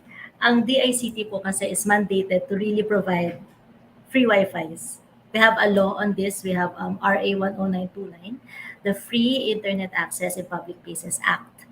So we are, DICT is supposed to give talaga to provide Wi-Fi in public places. Like I said, the schools, parks, hospitals, and government offices. Ayun po. I think ang kailangan lang po natin i-consider is, na-mention po kanina ni privacy ni Attorney Elaine, that you have to be careful when using public Wi-Fis. As much as possible, don't access your bank, diba? Your bank using public Wi-Fi. Don't access your social media. There are certain security measures that we have to ensure, diba, that we are protecting ourselves from those unscrupulous individuals or hackers that also use the Wi-Fi. It's a matter of balancing kasi talaga the needs of the public eh. Kailangan ng mga ng public natin, especially yung mga areas na GIDA, we call them GIDA areas, geographically geographically isolated and disadvantaged areas. Yun po talaga yung tinatarget ng aming mga free Wi-Fi programs na yung mga hindi na pupuntahan, hindi na aabot ng ating mga major telcos ay magkaroon ng service na internet. 'Di ba? Especially po nung pandemic kasi talagang kailangan mabigyan ng Wi-Fi, ng internet access yung mga far-flung areas.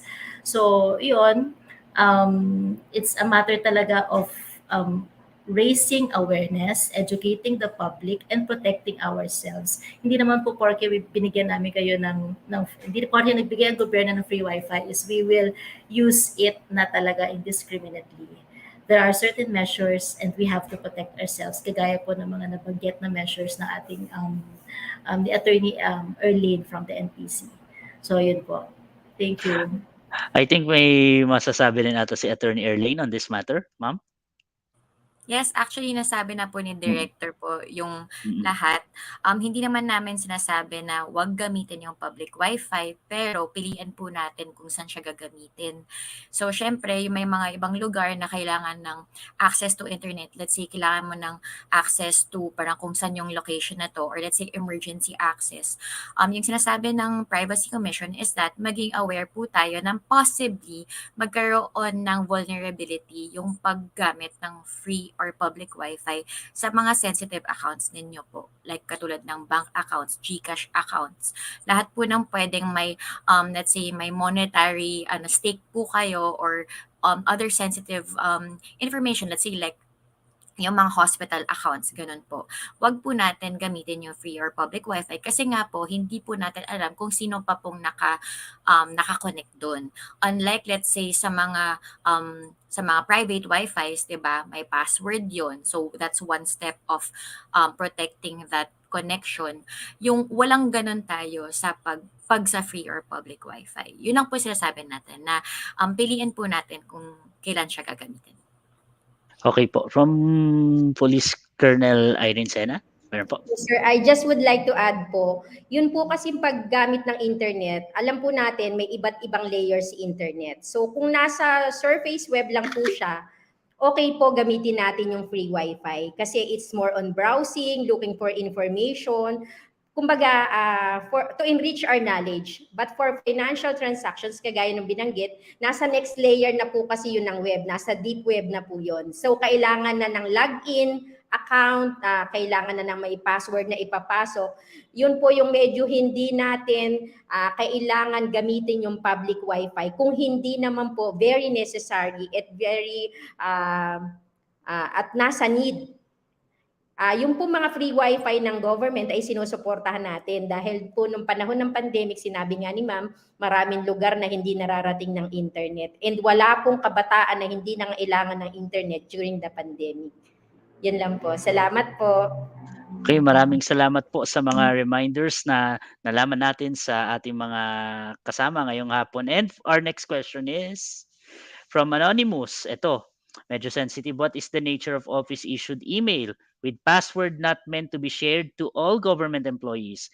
Is there any violation if a government employee accessed without authority or permission of owner the office-issued email of another employee? I think this is for the National Privacy Commission and PNP.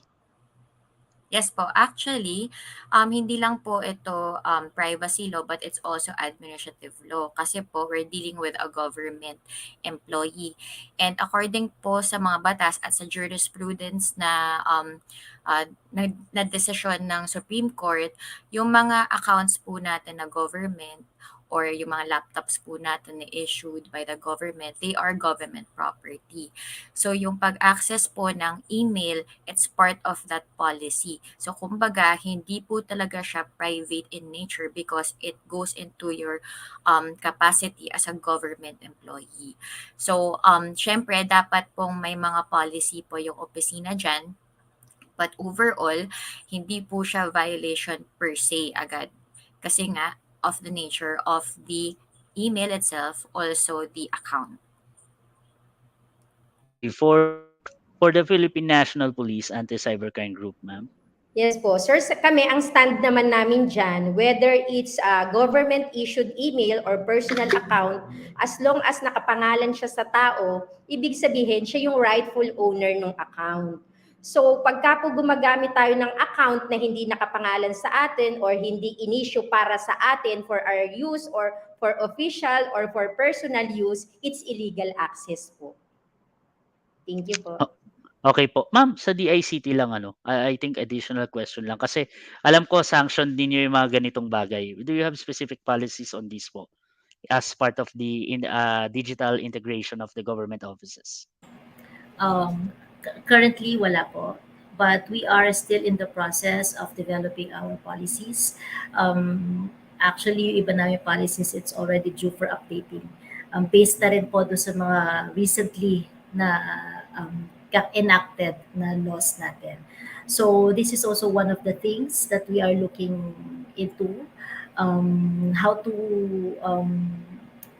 protect pa, no,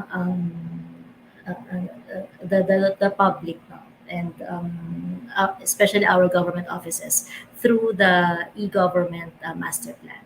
So hopefully, no, I'm not giving promises, pero we are targeting talaga to release the updated digital master plan within the year. And of course, along with that plan are the policies na kailangan natin ma-secure. Okay, that is very interesting thing to know, ma'am, from DICT, and thank you for sharing your inputs on this from NPC and PNP. Now let's proceed to our next question. Maraming interesting question dito. Ito, anonymous. I think this is also a sensitive case. We actually, for our viewers concern, kaya po hindi namin sinasabi ito, po pa maprotekta na rin po yung ilan doon sa mga sensitive information ay binabahagi nila. Ito, from Anonymous. I was also a victim of cyber harassment who posted malicious statements in my wall. How could I make a person liable to make him accountable for what he did? I think this is for the National Privacy Commission and Philippine National Police. First is the National Privacy Commission, ma'am. Yes po, you can file po a complaint with the National Privacy Commission. You can send an email po and we have a proper procedure. If the person naman po is correctly identified, then magtutuloy po yung complaint. Yun po, para maging po siya, accountable po siya dun sa ginawa po niya. Okay, from the Philippine National Police Anti-Cybercrime Group, ma'am. Sir, sa amin po, pagka po kasi cyber libel halimbawa ang isinasampa natin or paninirang puri sa isang tao, kailangan po clearly defined na halimbawa po sinabing, si Irene ganyan yan, meron siyang masasamang reputasyon or kung ano man paninira ang gagawin, hindi po natin maisasampa ang kaso. Kasi hindi po pinatungkulan yung kabuuan ng pangalan ko. Hindi clearly identified na ako yung pinapatungkulan niya. Kasi Irene lang po yung binanggit niya. Pero kung sinabi niyang si Irene Sena at inattachan pa halimbawa niya ng picture ko, yun po pwede po tayo magsampa ng kaso. Kasi ibig sabihin yung statement niya directed papunta po sa atin. Pero kung mga aliases lang po, nicknames or pseudonames lang ang binanggit, kumbaga, pag tinamaan ka, bato-bato sa langit, ang tamaan nagagalit. Pero hindi mo pwedeng i-claim na yung paninirang puri ay patungkol sa iyo kung hindi po talaga naka-address directly sa iyo or itinag yung account mo na ma-identify na ikaw talaga yung pinapatungkulan po. Salamat po. Yes, actually, reminder din to sa public na kung ano man ipopost natin sa social media, may concept po tayo ng perpetuity at yung for grounds for defamation. Tandaan po natin yan. Okay? So, next question po. Next question. From Sheila sa Facebook. Meron bang Women and Children's Cybercrime Protection Unit sa lahat ng LGU? PNP? Sir, ang PNP Anti-Cybercrime Group po, ang kumpleto pong opisina natin, ang pinaka-headquarters po natin ay nandito sa Camp Crame. Meron po tayong district offices sa lahat po ng districts ng NCR. At meron po tayong regional offices, kada region po. Meron din po tayong specific provincial offices. Hanggang doon pa lang po sa level na yun yung nare-reach nung aming organization, considering na 2013 lang po nagawa yung batas, doon pa lang po na-establish yung unit namin. Pero we are checking on the statistics, depende po kasi sa need kung saan yung pinakamalalayo, pinakamararaming biktima, yun po yung inuuna natin tayuan ng cybercrime office. Pero nagkaroon na rin po kami ng effort na i-capacitate yung ating mga local police station para makapaghawak po sila ng cyber-related complaints. So ano ang cyber-related complaints? Ito po yung mga offenses na kinumit sa inyo through, with, and by the use of ICT. Not definitely core cybercrime kasi iba po ang core cybercrime. Iyon po yung mga data interference, system interference, hindi po kasi kakayanin ng local police station yon. Pero kung harassment with the use of technology, kahit po local police station pwedeng mag-handle ng kaso. Thank you po. Okay. Thank you very much for that, ma'am. And now let's proceed to another question from Dulce BT Punsalan. Hi, Miss Dulce. Magandang hapon po. From Colonel Sena. What are the most common categories regarding cybercrime complaints received by your office? What are the challenges and constraints of the victims, external and internal? From PNP po? Nung panahon po ng pandemic, hanggang ngayon po, pinakamarami po ang scam. Kasi po maraming nag-shift from yung pamimili physically into online purchasing. So marami pong nabibiktima na nagbayad ng produkto, hindi dumating. Marami din po namang nagtitinda, sellers na nagpadala ng produkto, hindi nabayaran. Sa record po namin, iyan po ang pinakamataas na record. Pero before the pandemic po, online libel po ang pinakamarami. Kasi po, dati, mag-away lang yung magkapitbahay.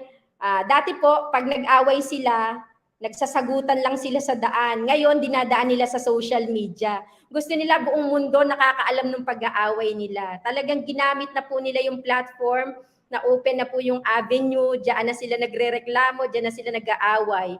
Ang problema, pagka hindi po kompleto ang ebidensya at lalong walang gustong mag-witness, halimbawa po ang nag-aaway ay kamag-anak, wala naman sa mga friends nila o sa kamag-anak nilang gustong mag-testify ng paninirang puri. Tapos po yung ebidensyang dala-dala niya ay hindi na nag-e-exist sa social media. So kailangan po natin ng witness.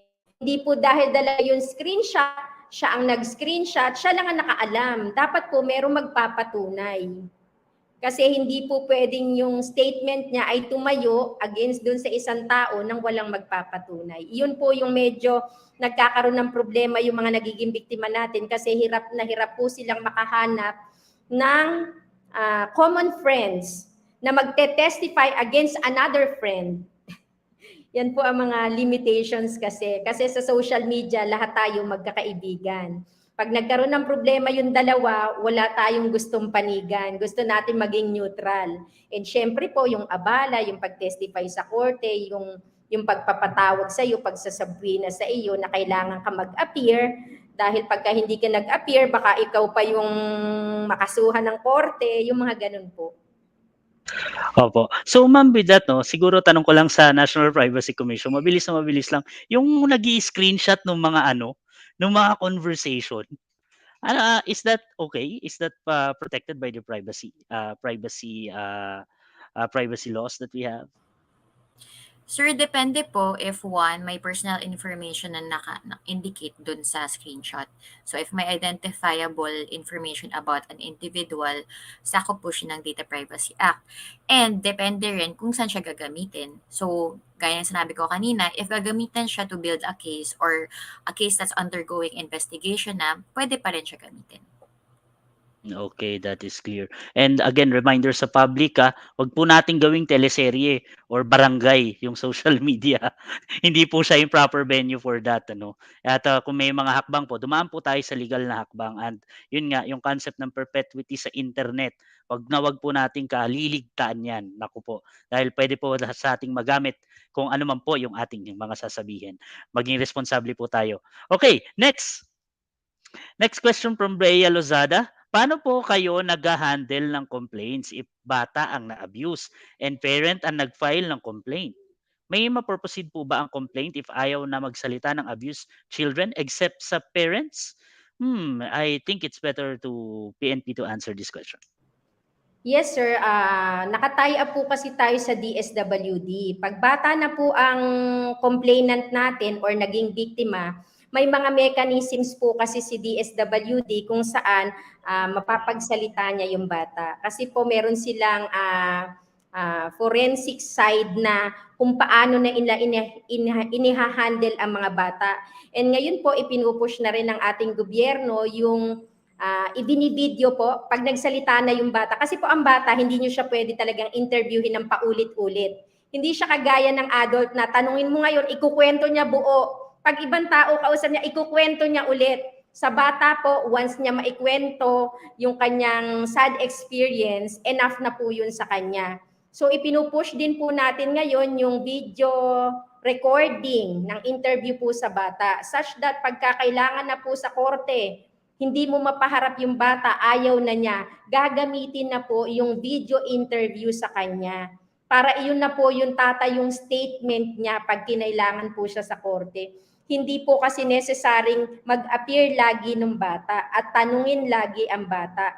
Kaya po pagka po nakipag-tie up ang pulis, kami po hindi directly nag-i-interview ng bata without the participation of DSWD. Kasi po sila po ang nangangalaga sa bata, alam nila yung mga dapat iwasan na mga salita, anong mga convincing words na gagamitin para po mapagsalita mo yung bata. At once lang po pwedeng gawin yun. Unless po yung bata very cooperative, gusto magreklamo. Dito po nga sa sample case na ito is parent pa ang nagreklamo. Meron nga po ditong mga kaso na yung magulang ang inirereklamo with the help of the DSWD or barangay, kasi pag na-rescue po ang bata, lalo po sa online sexual abuse and exploitation of children, usually karamihan ang offender ay yung mga guardian or parents ng bata. Lalo na nung panahon ng pandemic, nawala ng trabaho yung magulang, ginawang pagkakakitaan yung bata. Ang reason lang nila is hindi nagagalaw physically yung bata, pero yung emotional effect po nun sa bata, hindi nila nakikita. So nagkakandak po tayo ng rescue operation para sa mga ganyan. Henceforth, hindi si magulang ang magre-reklamo, kung hindi, si barangay, kung ano po yung government agency na magte-take custody dun sa bata, pwede po silang magsampa ng reklamo. At pag bata po ang biktima, kahit hindi magreklamo ang magulang, kahit kaming police officers, pwede pong tumayo bilang complainant in behalf ng victim po.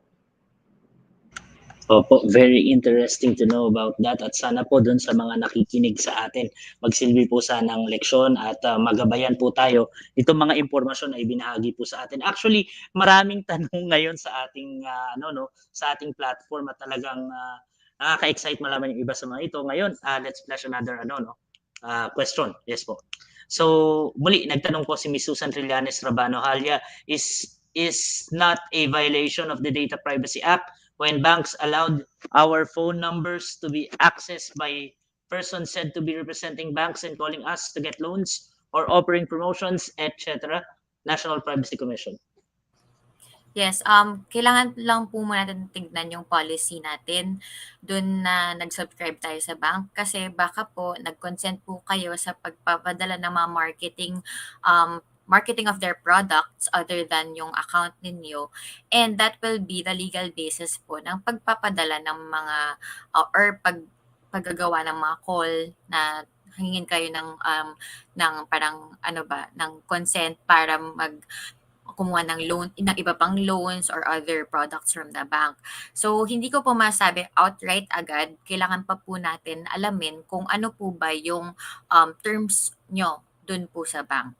So, hindi po siya violation agad-agad. Kailangan pong makita muna if may legal basis po. Any additions from our other guests? Wala na so far. Opo. From PNP, meron po. From the ICT, wala po. Ayun, Yes from po. PNP. Yes po. Ang ibinigay lang po sample kasi sa bank transactions. Nangyayari din po kasi yan sa mga online apps na dina-download natin. Better check po, i-check natin yung mga terms and agreement before po natin i-subscribe or i-download yung particular app. Kasi meron po mga instances na halimbawa, dati walang features ng halimbawa po, walang flashlight yung cellphone mo. Gusto mo mag-download ng app para magkaroon siya ng app na magkakaroon ka ng flashlight. Pero tignan mo po yung mga hinihingi niyang requirements. Minsan gustong i-access yung contacts mo, yung microphone, yung camera. So parang meron pong something doon sa application. So better check po yung terms and agreement before po tayo mag-agree sa pagda-download po ng mga applications. Thank you po. Yes. Yes, actually, yan yung concern na lalo na sa public kasi minsan madalas pag nakita yung terms and condition, magugulat ka. Minsan, check mo na, go. Hindi po, dapat po magbasa tayo. Dapat po basahin natin yung terms and condition. Wag lang po basta check and agree. Di ba? So, yun po yung reminder doon. And from the ICT, ma'am, may masabi po ba sila on their part? Oh, okay, sige po. So now, let's proceed to our last question of the day. Miss Lalaine Floro Luza, what's the best action to take if someone created a fake account under your name and solicits money from your friends? What are the steps to take in order to successfully catch the culprit? Thank you. Actually, marami nang ang ganito na nangyayari. Minsan nahahack yung Facebook tapos yun. Siguro unahin muna natin si Police Colonel Irene and then the National Privacy Commission. Yes po, dito po sa sample na ibinigay, kailangan po mag-report kayo sa PNP Anti-Cybercrime Group. Yung may-ari po ng account na kinreate, halimbawa po identity ko yung kinuha, pwede po ako magsampa ng kaso ng identity theft. Yung naman pong nahingian ng pera, pwede po siyang mag-witness dun sa kasong isasampa nyo. At the same time, pwede rin po siyang magsampa ng kaso niya, kayo naman ang magwi-witness. Kumbaga vice versa, dalawa po kayong complainant, pareho kayong witness sa kaso ng isa't isa, siya na biktima ng panghihingi ng pera, ng scam, kayo naman po, identity theft po ang isasampa nyo. Ikine-cater po natin yan dito sa PNP Anti-Cybercrime Group. Lalo-lalo na po iyan, maganda po yung kasong yan kasi nakapagbigay na ng pera. Ibig sabihin, may money trail na. May pagkukunan na tayo ng information nung tao behind the account. Kasi po, pwede nga po tayo mag-issue ng subpoena dun sa mga banks and money business center na nag-i-store ng subscribers information kung saan po dumaan yung pera nila. Thank you po. Okay, sabi nga may money trail na. And ngayon, punta tayo sa National Privacy Commission. Yes, dagdag ko lang po, sir. Kasi sa Data Privacy Act po, kailangan po kasi na na-identify yung kino-complain. So ito, di ba fake account, so hindi ka sure kung sino. So kumbaga sa procedure po namin, wala po kaming mapapadalahan ng complaint. So yung parang ginagawa po namin now is to coordinate po with PNP. Dahil nga po sila po yung may infrastructure na maaaring malaman kung sino yung behind that account. And gaya po sabi ni Kriel kanina, na sila po rin yung pwedeng makaalam kung sino na po yung at the other side. Tsaka, so by then, if nalaman na nga po kung sino yung talaga yung other side, dun po kayong pwedeng magsampa ng complaint sa National Privacy Commission po. Yun po. Okay, very interesting ang naging talakayan natin ngayong hapon, ano? And maraming salamat po sa pagsagot sa katanungan ng ating mga viewers. But before that, hihingan po muna namin kayo ng inyong maikling mensahe at paalala para sa ating mga manonood sa ating live stream. Unahin po natin yung sa DICT, si Director Maki. Yes po. Yes, again, thank you very much, PCW, for inviting the ICT in this webinar. It has been a pleasure to share our programs with you and the public as well. Do follow our social media pages because that's where you will learn our programs, our trainings, upcoming webinars. Yun po sa ating mga viewers, let us all remember na internet access to internet, it comes with responsibilities. The government cannot do everything for you. Andito po kami para po i-guide kayo at paalalahanan kayo, to give you the necessary security, the measures, the guidelines, yung mga redress machineries natin, no? But still, it's still up to you to protect yourselves. So yun po mga pinag-usapan natin today, na how yung security ninyo in accessing yung mga public Wi-Fi. Let's all remember na we do not need to be sharing. We do not need to share data indiscriminately, no? So, yun po, in the same way na gusto namin kayo protektahan, please also protect yourselves then. Thank you. Thank you very much for that, Director Tina na Avalos Naig. And now let's proceed to National Privacy Commission, Attorney Erlaine.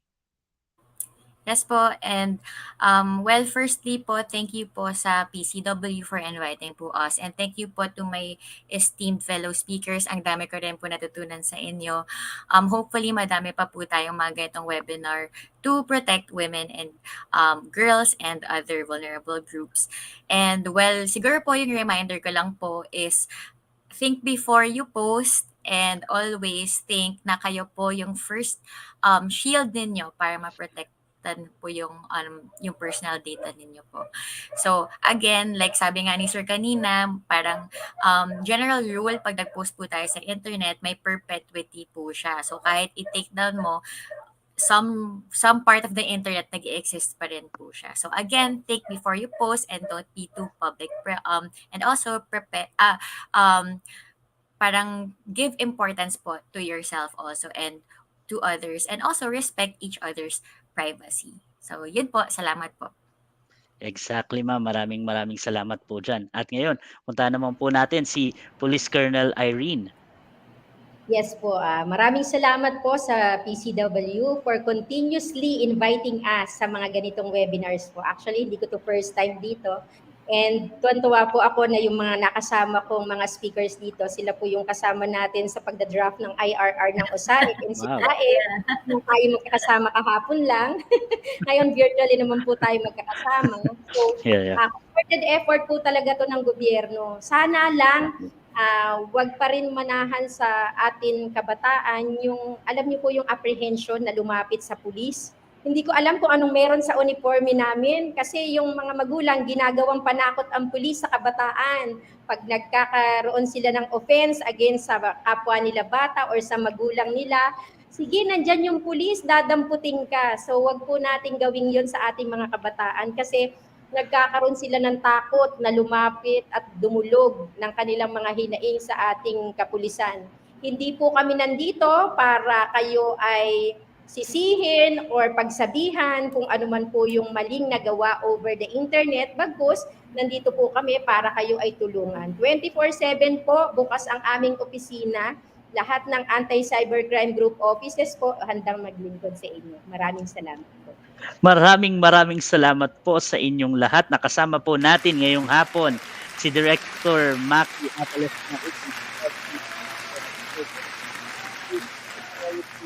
Attorney Erlaine Vanessa Lumanog ng National Privacy Commission.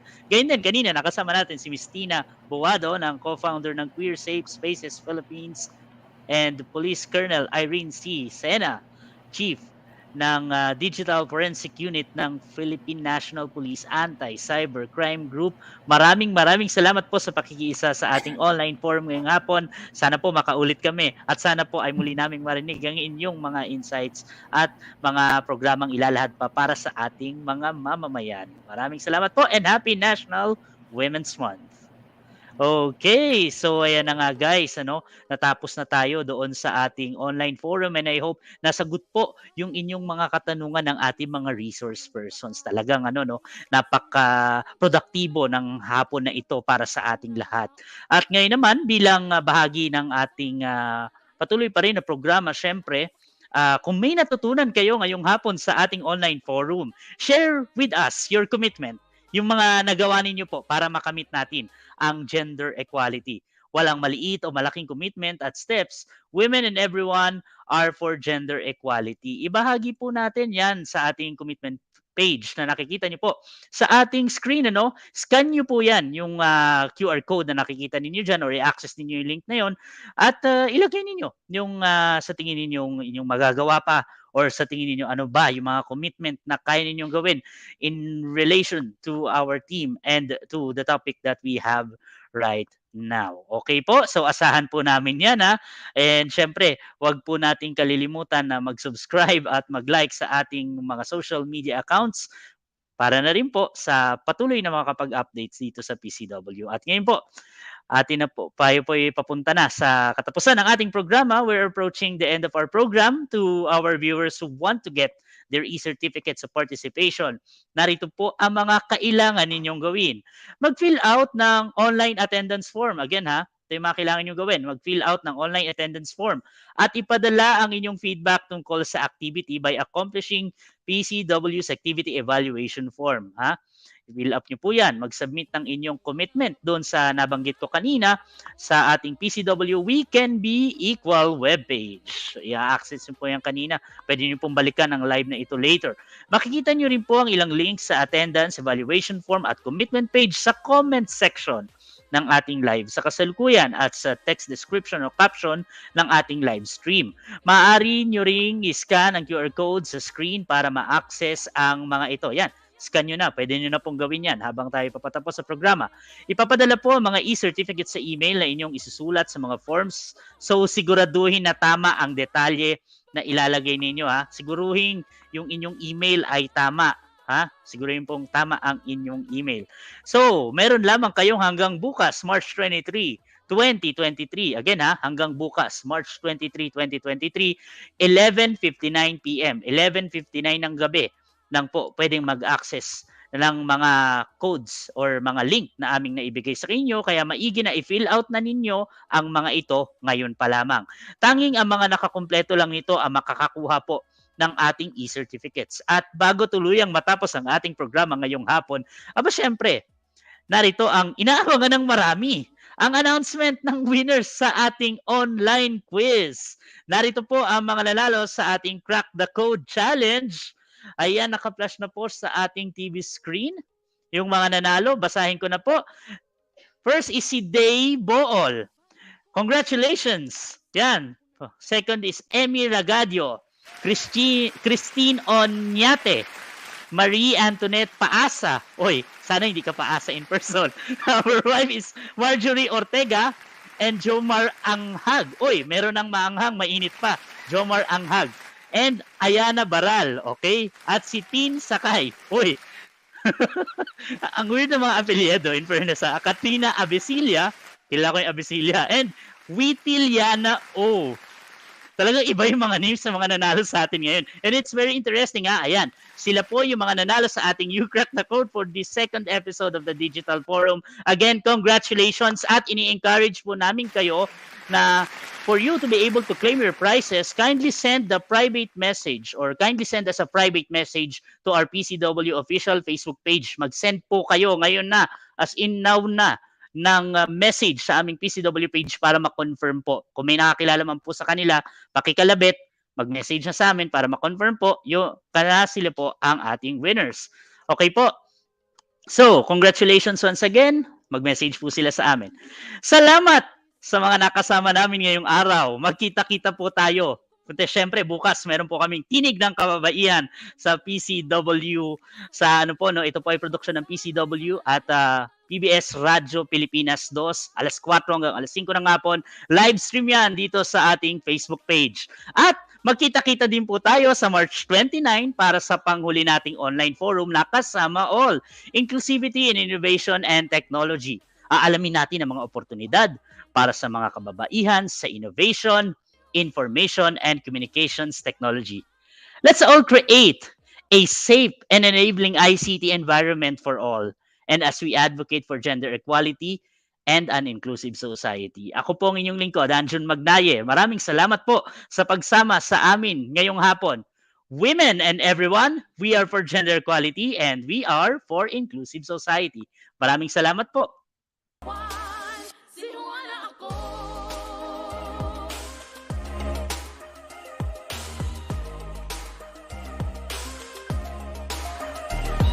ako, kayang pamunuan, magdesisyon para sa karamihan. Mekanismong dulot ay pagunlad, sa kababaihang ipatutupad. Sa usaping ekonomiya, dapat ang pagtaot ng media. Sa kabataan, kalikasan, pagsunod ng buong sambayanan. Babae ako, may panindigan, di matitinig kailan pa man. Babae ako na may karapatan, may boses, may kakayahan. Malakas ang loob, pusong totoo, kayang-kaya ko, sinuan ako. Sa buong bansa at buong mundo'y pagsigawan, sinuan ako.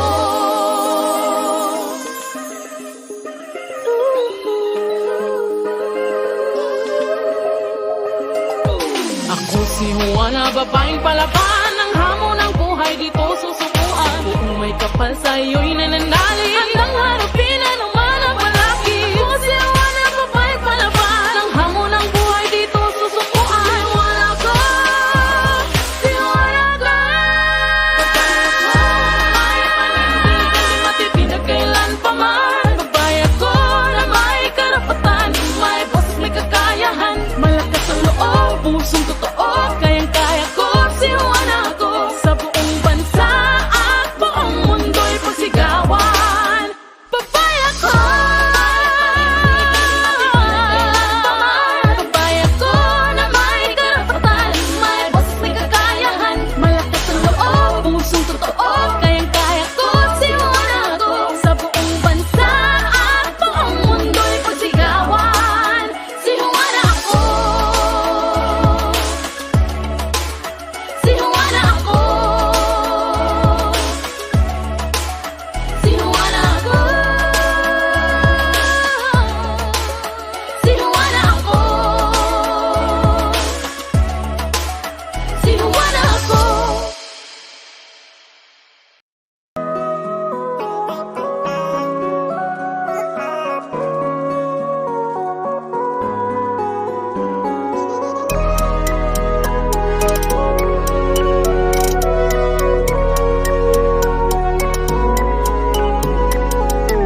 May paraan upang ilabas ka sa apat na sulok ng kahirapan. Alisin ang takip na humahadlang upang maabot ang karangyaan. Itakon sa sisidang pananaw, tradisyonal na batas sa kinalimutan. Ditulak ang dingding ng diskriminasyon sa ginagalawang lipunan. Sa labas ng ako, tinig ng kababaihan. Tanong na madahalaga niyang di matatawaran. Sa labas ng ako, may mga sigabong pagdiriwang sa pakinabang na tulad lang ang kanyang kakayanan.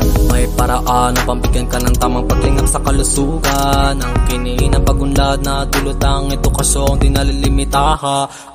Tumakbang palabas sa parisukat na naghusto lang ulungan. Patunayan kaya makipagsabayan sa mga pinunong kalalakihan. Sa labas ng ako, tinig ng kababaihan. Tanong na madahalaga niyang di matatawaran. Sa labas ng ako, may mga sigabong pagdiriwang sa pakinabang na tulad lang ang kanyang kakayanan. Panahon ng kahonang media ay pawalang panantuluyan. Ipakita ko ano ang tunay na taglay mong kagandahan. Panahon ng palayain ka sa kahon ng mga batas pang kalikasan. At isa alang-alang din ang iyong pangailangan at kapakanan. Sa labas ng ako, tinig ng kababaihan. Tanong na madahalaga niyang di matatawaran. Sa labas ng ako, may mga sigabong pagdiriwang sa pakinabang na tulad lang ang kanyang kakayanan. Panahon ng itaguyod ang karapatan laban sa karahasan. Sa madilim na kahon lumay sa pang-aabuso at pagkagipis sa digmaan. Maging mga munting kababaihan sa mundo'y sumisibo pa lamang. Huwag sa kahon arugain kundi sa bisig at pag-ibig ng magulang. Sa labas ng ako, tinig ng kababaihan. Tanong na madahalaga niyang di matatawaran. Sa labas ng ako, may mga sigabong pagdiriwang sa pakinabang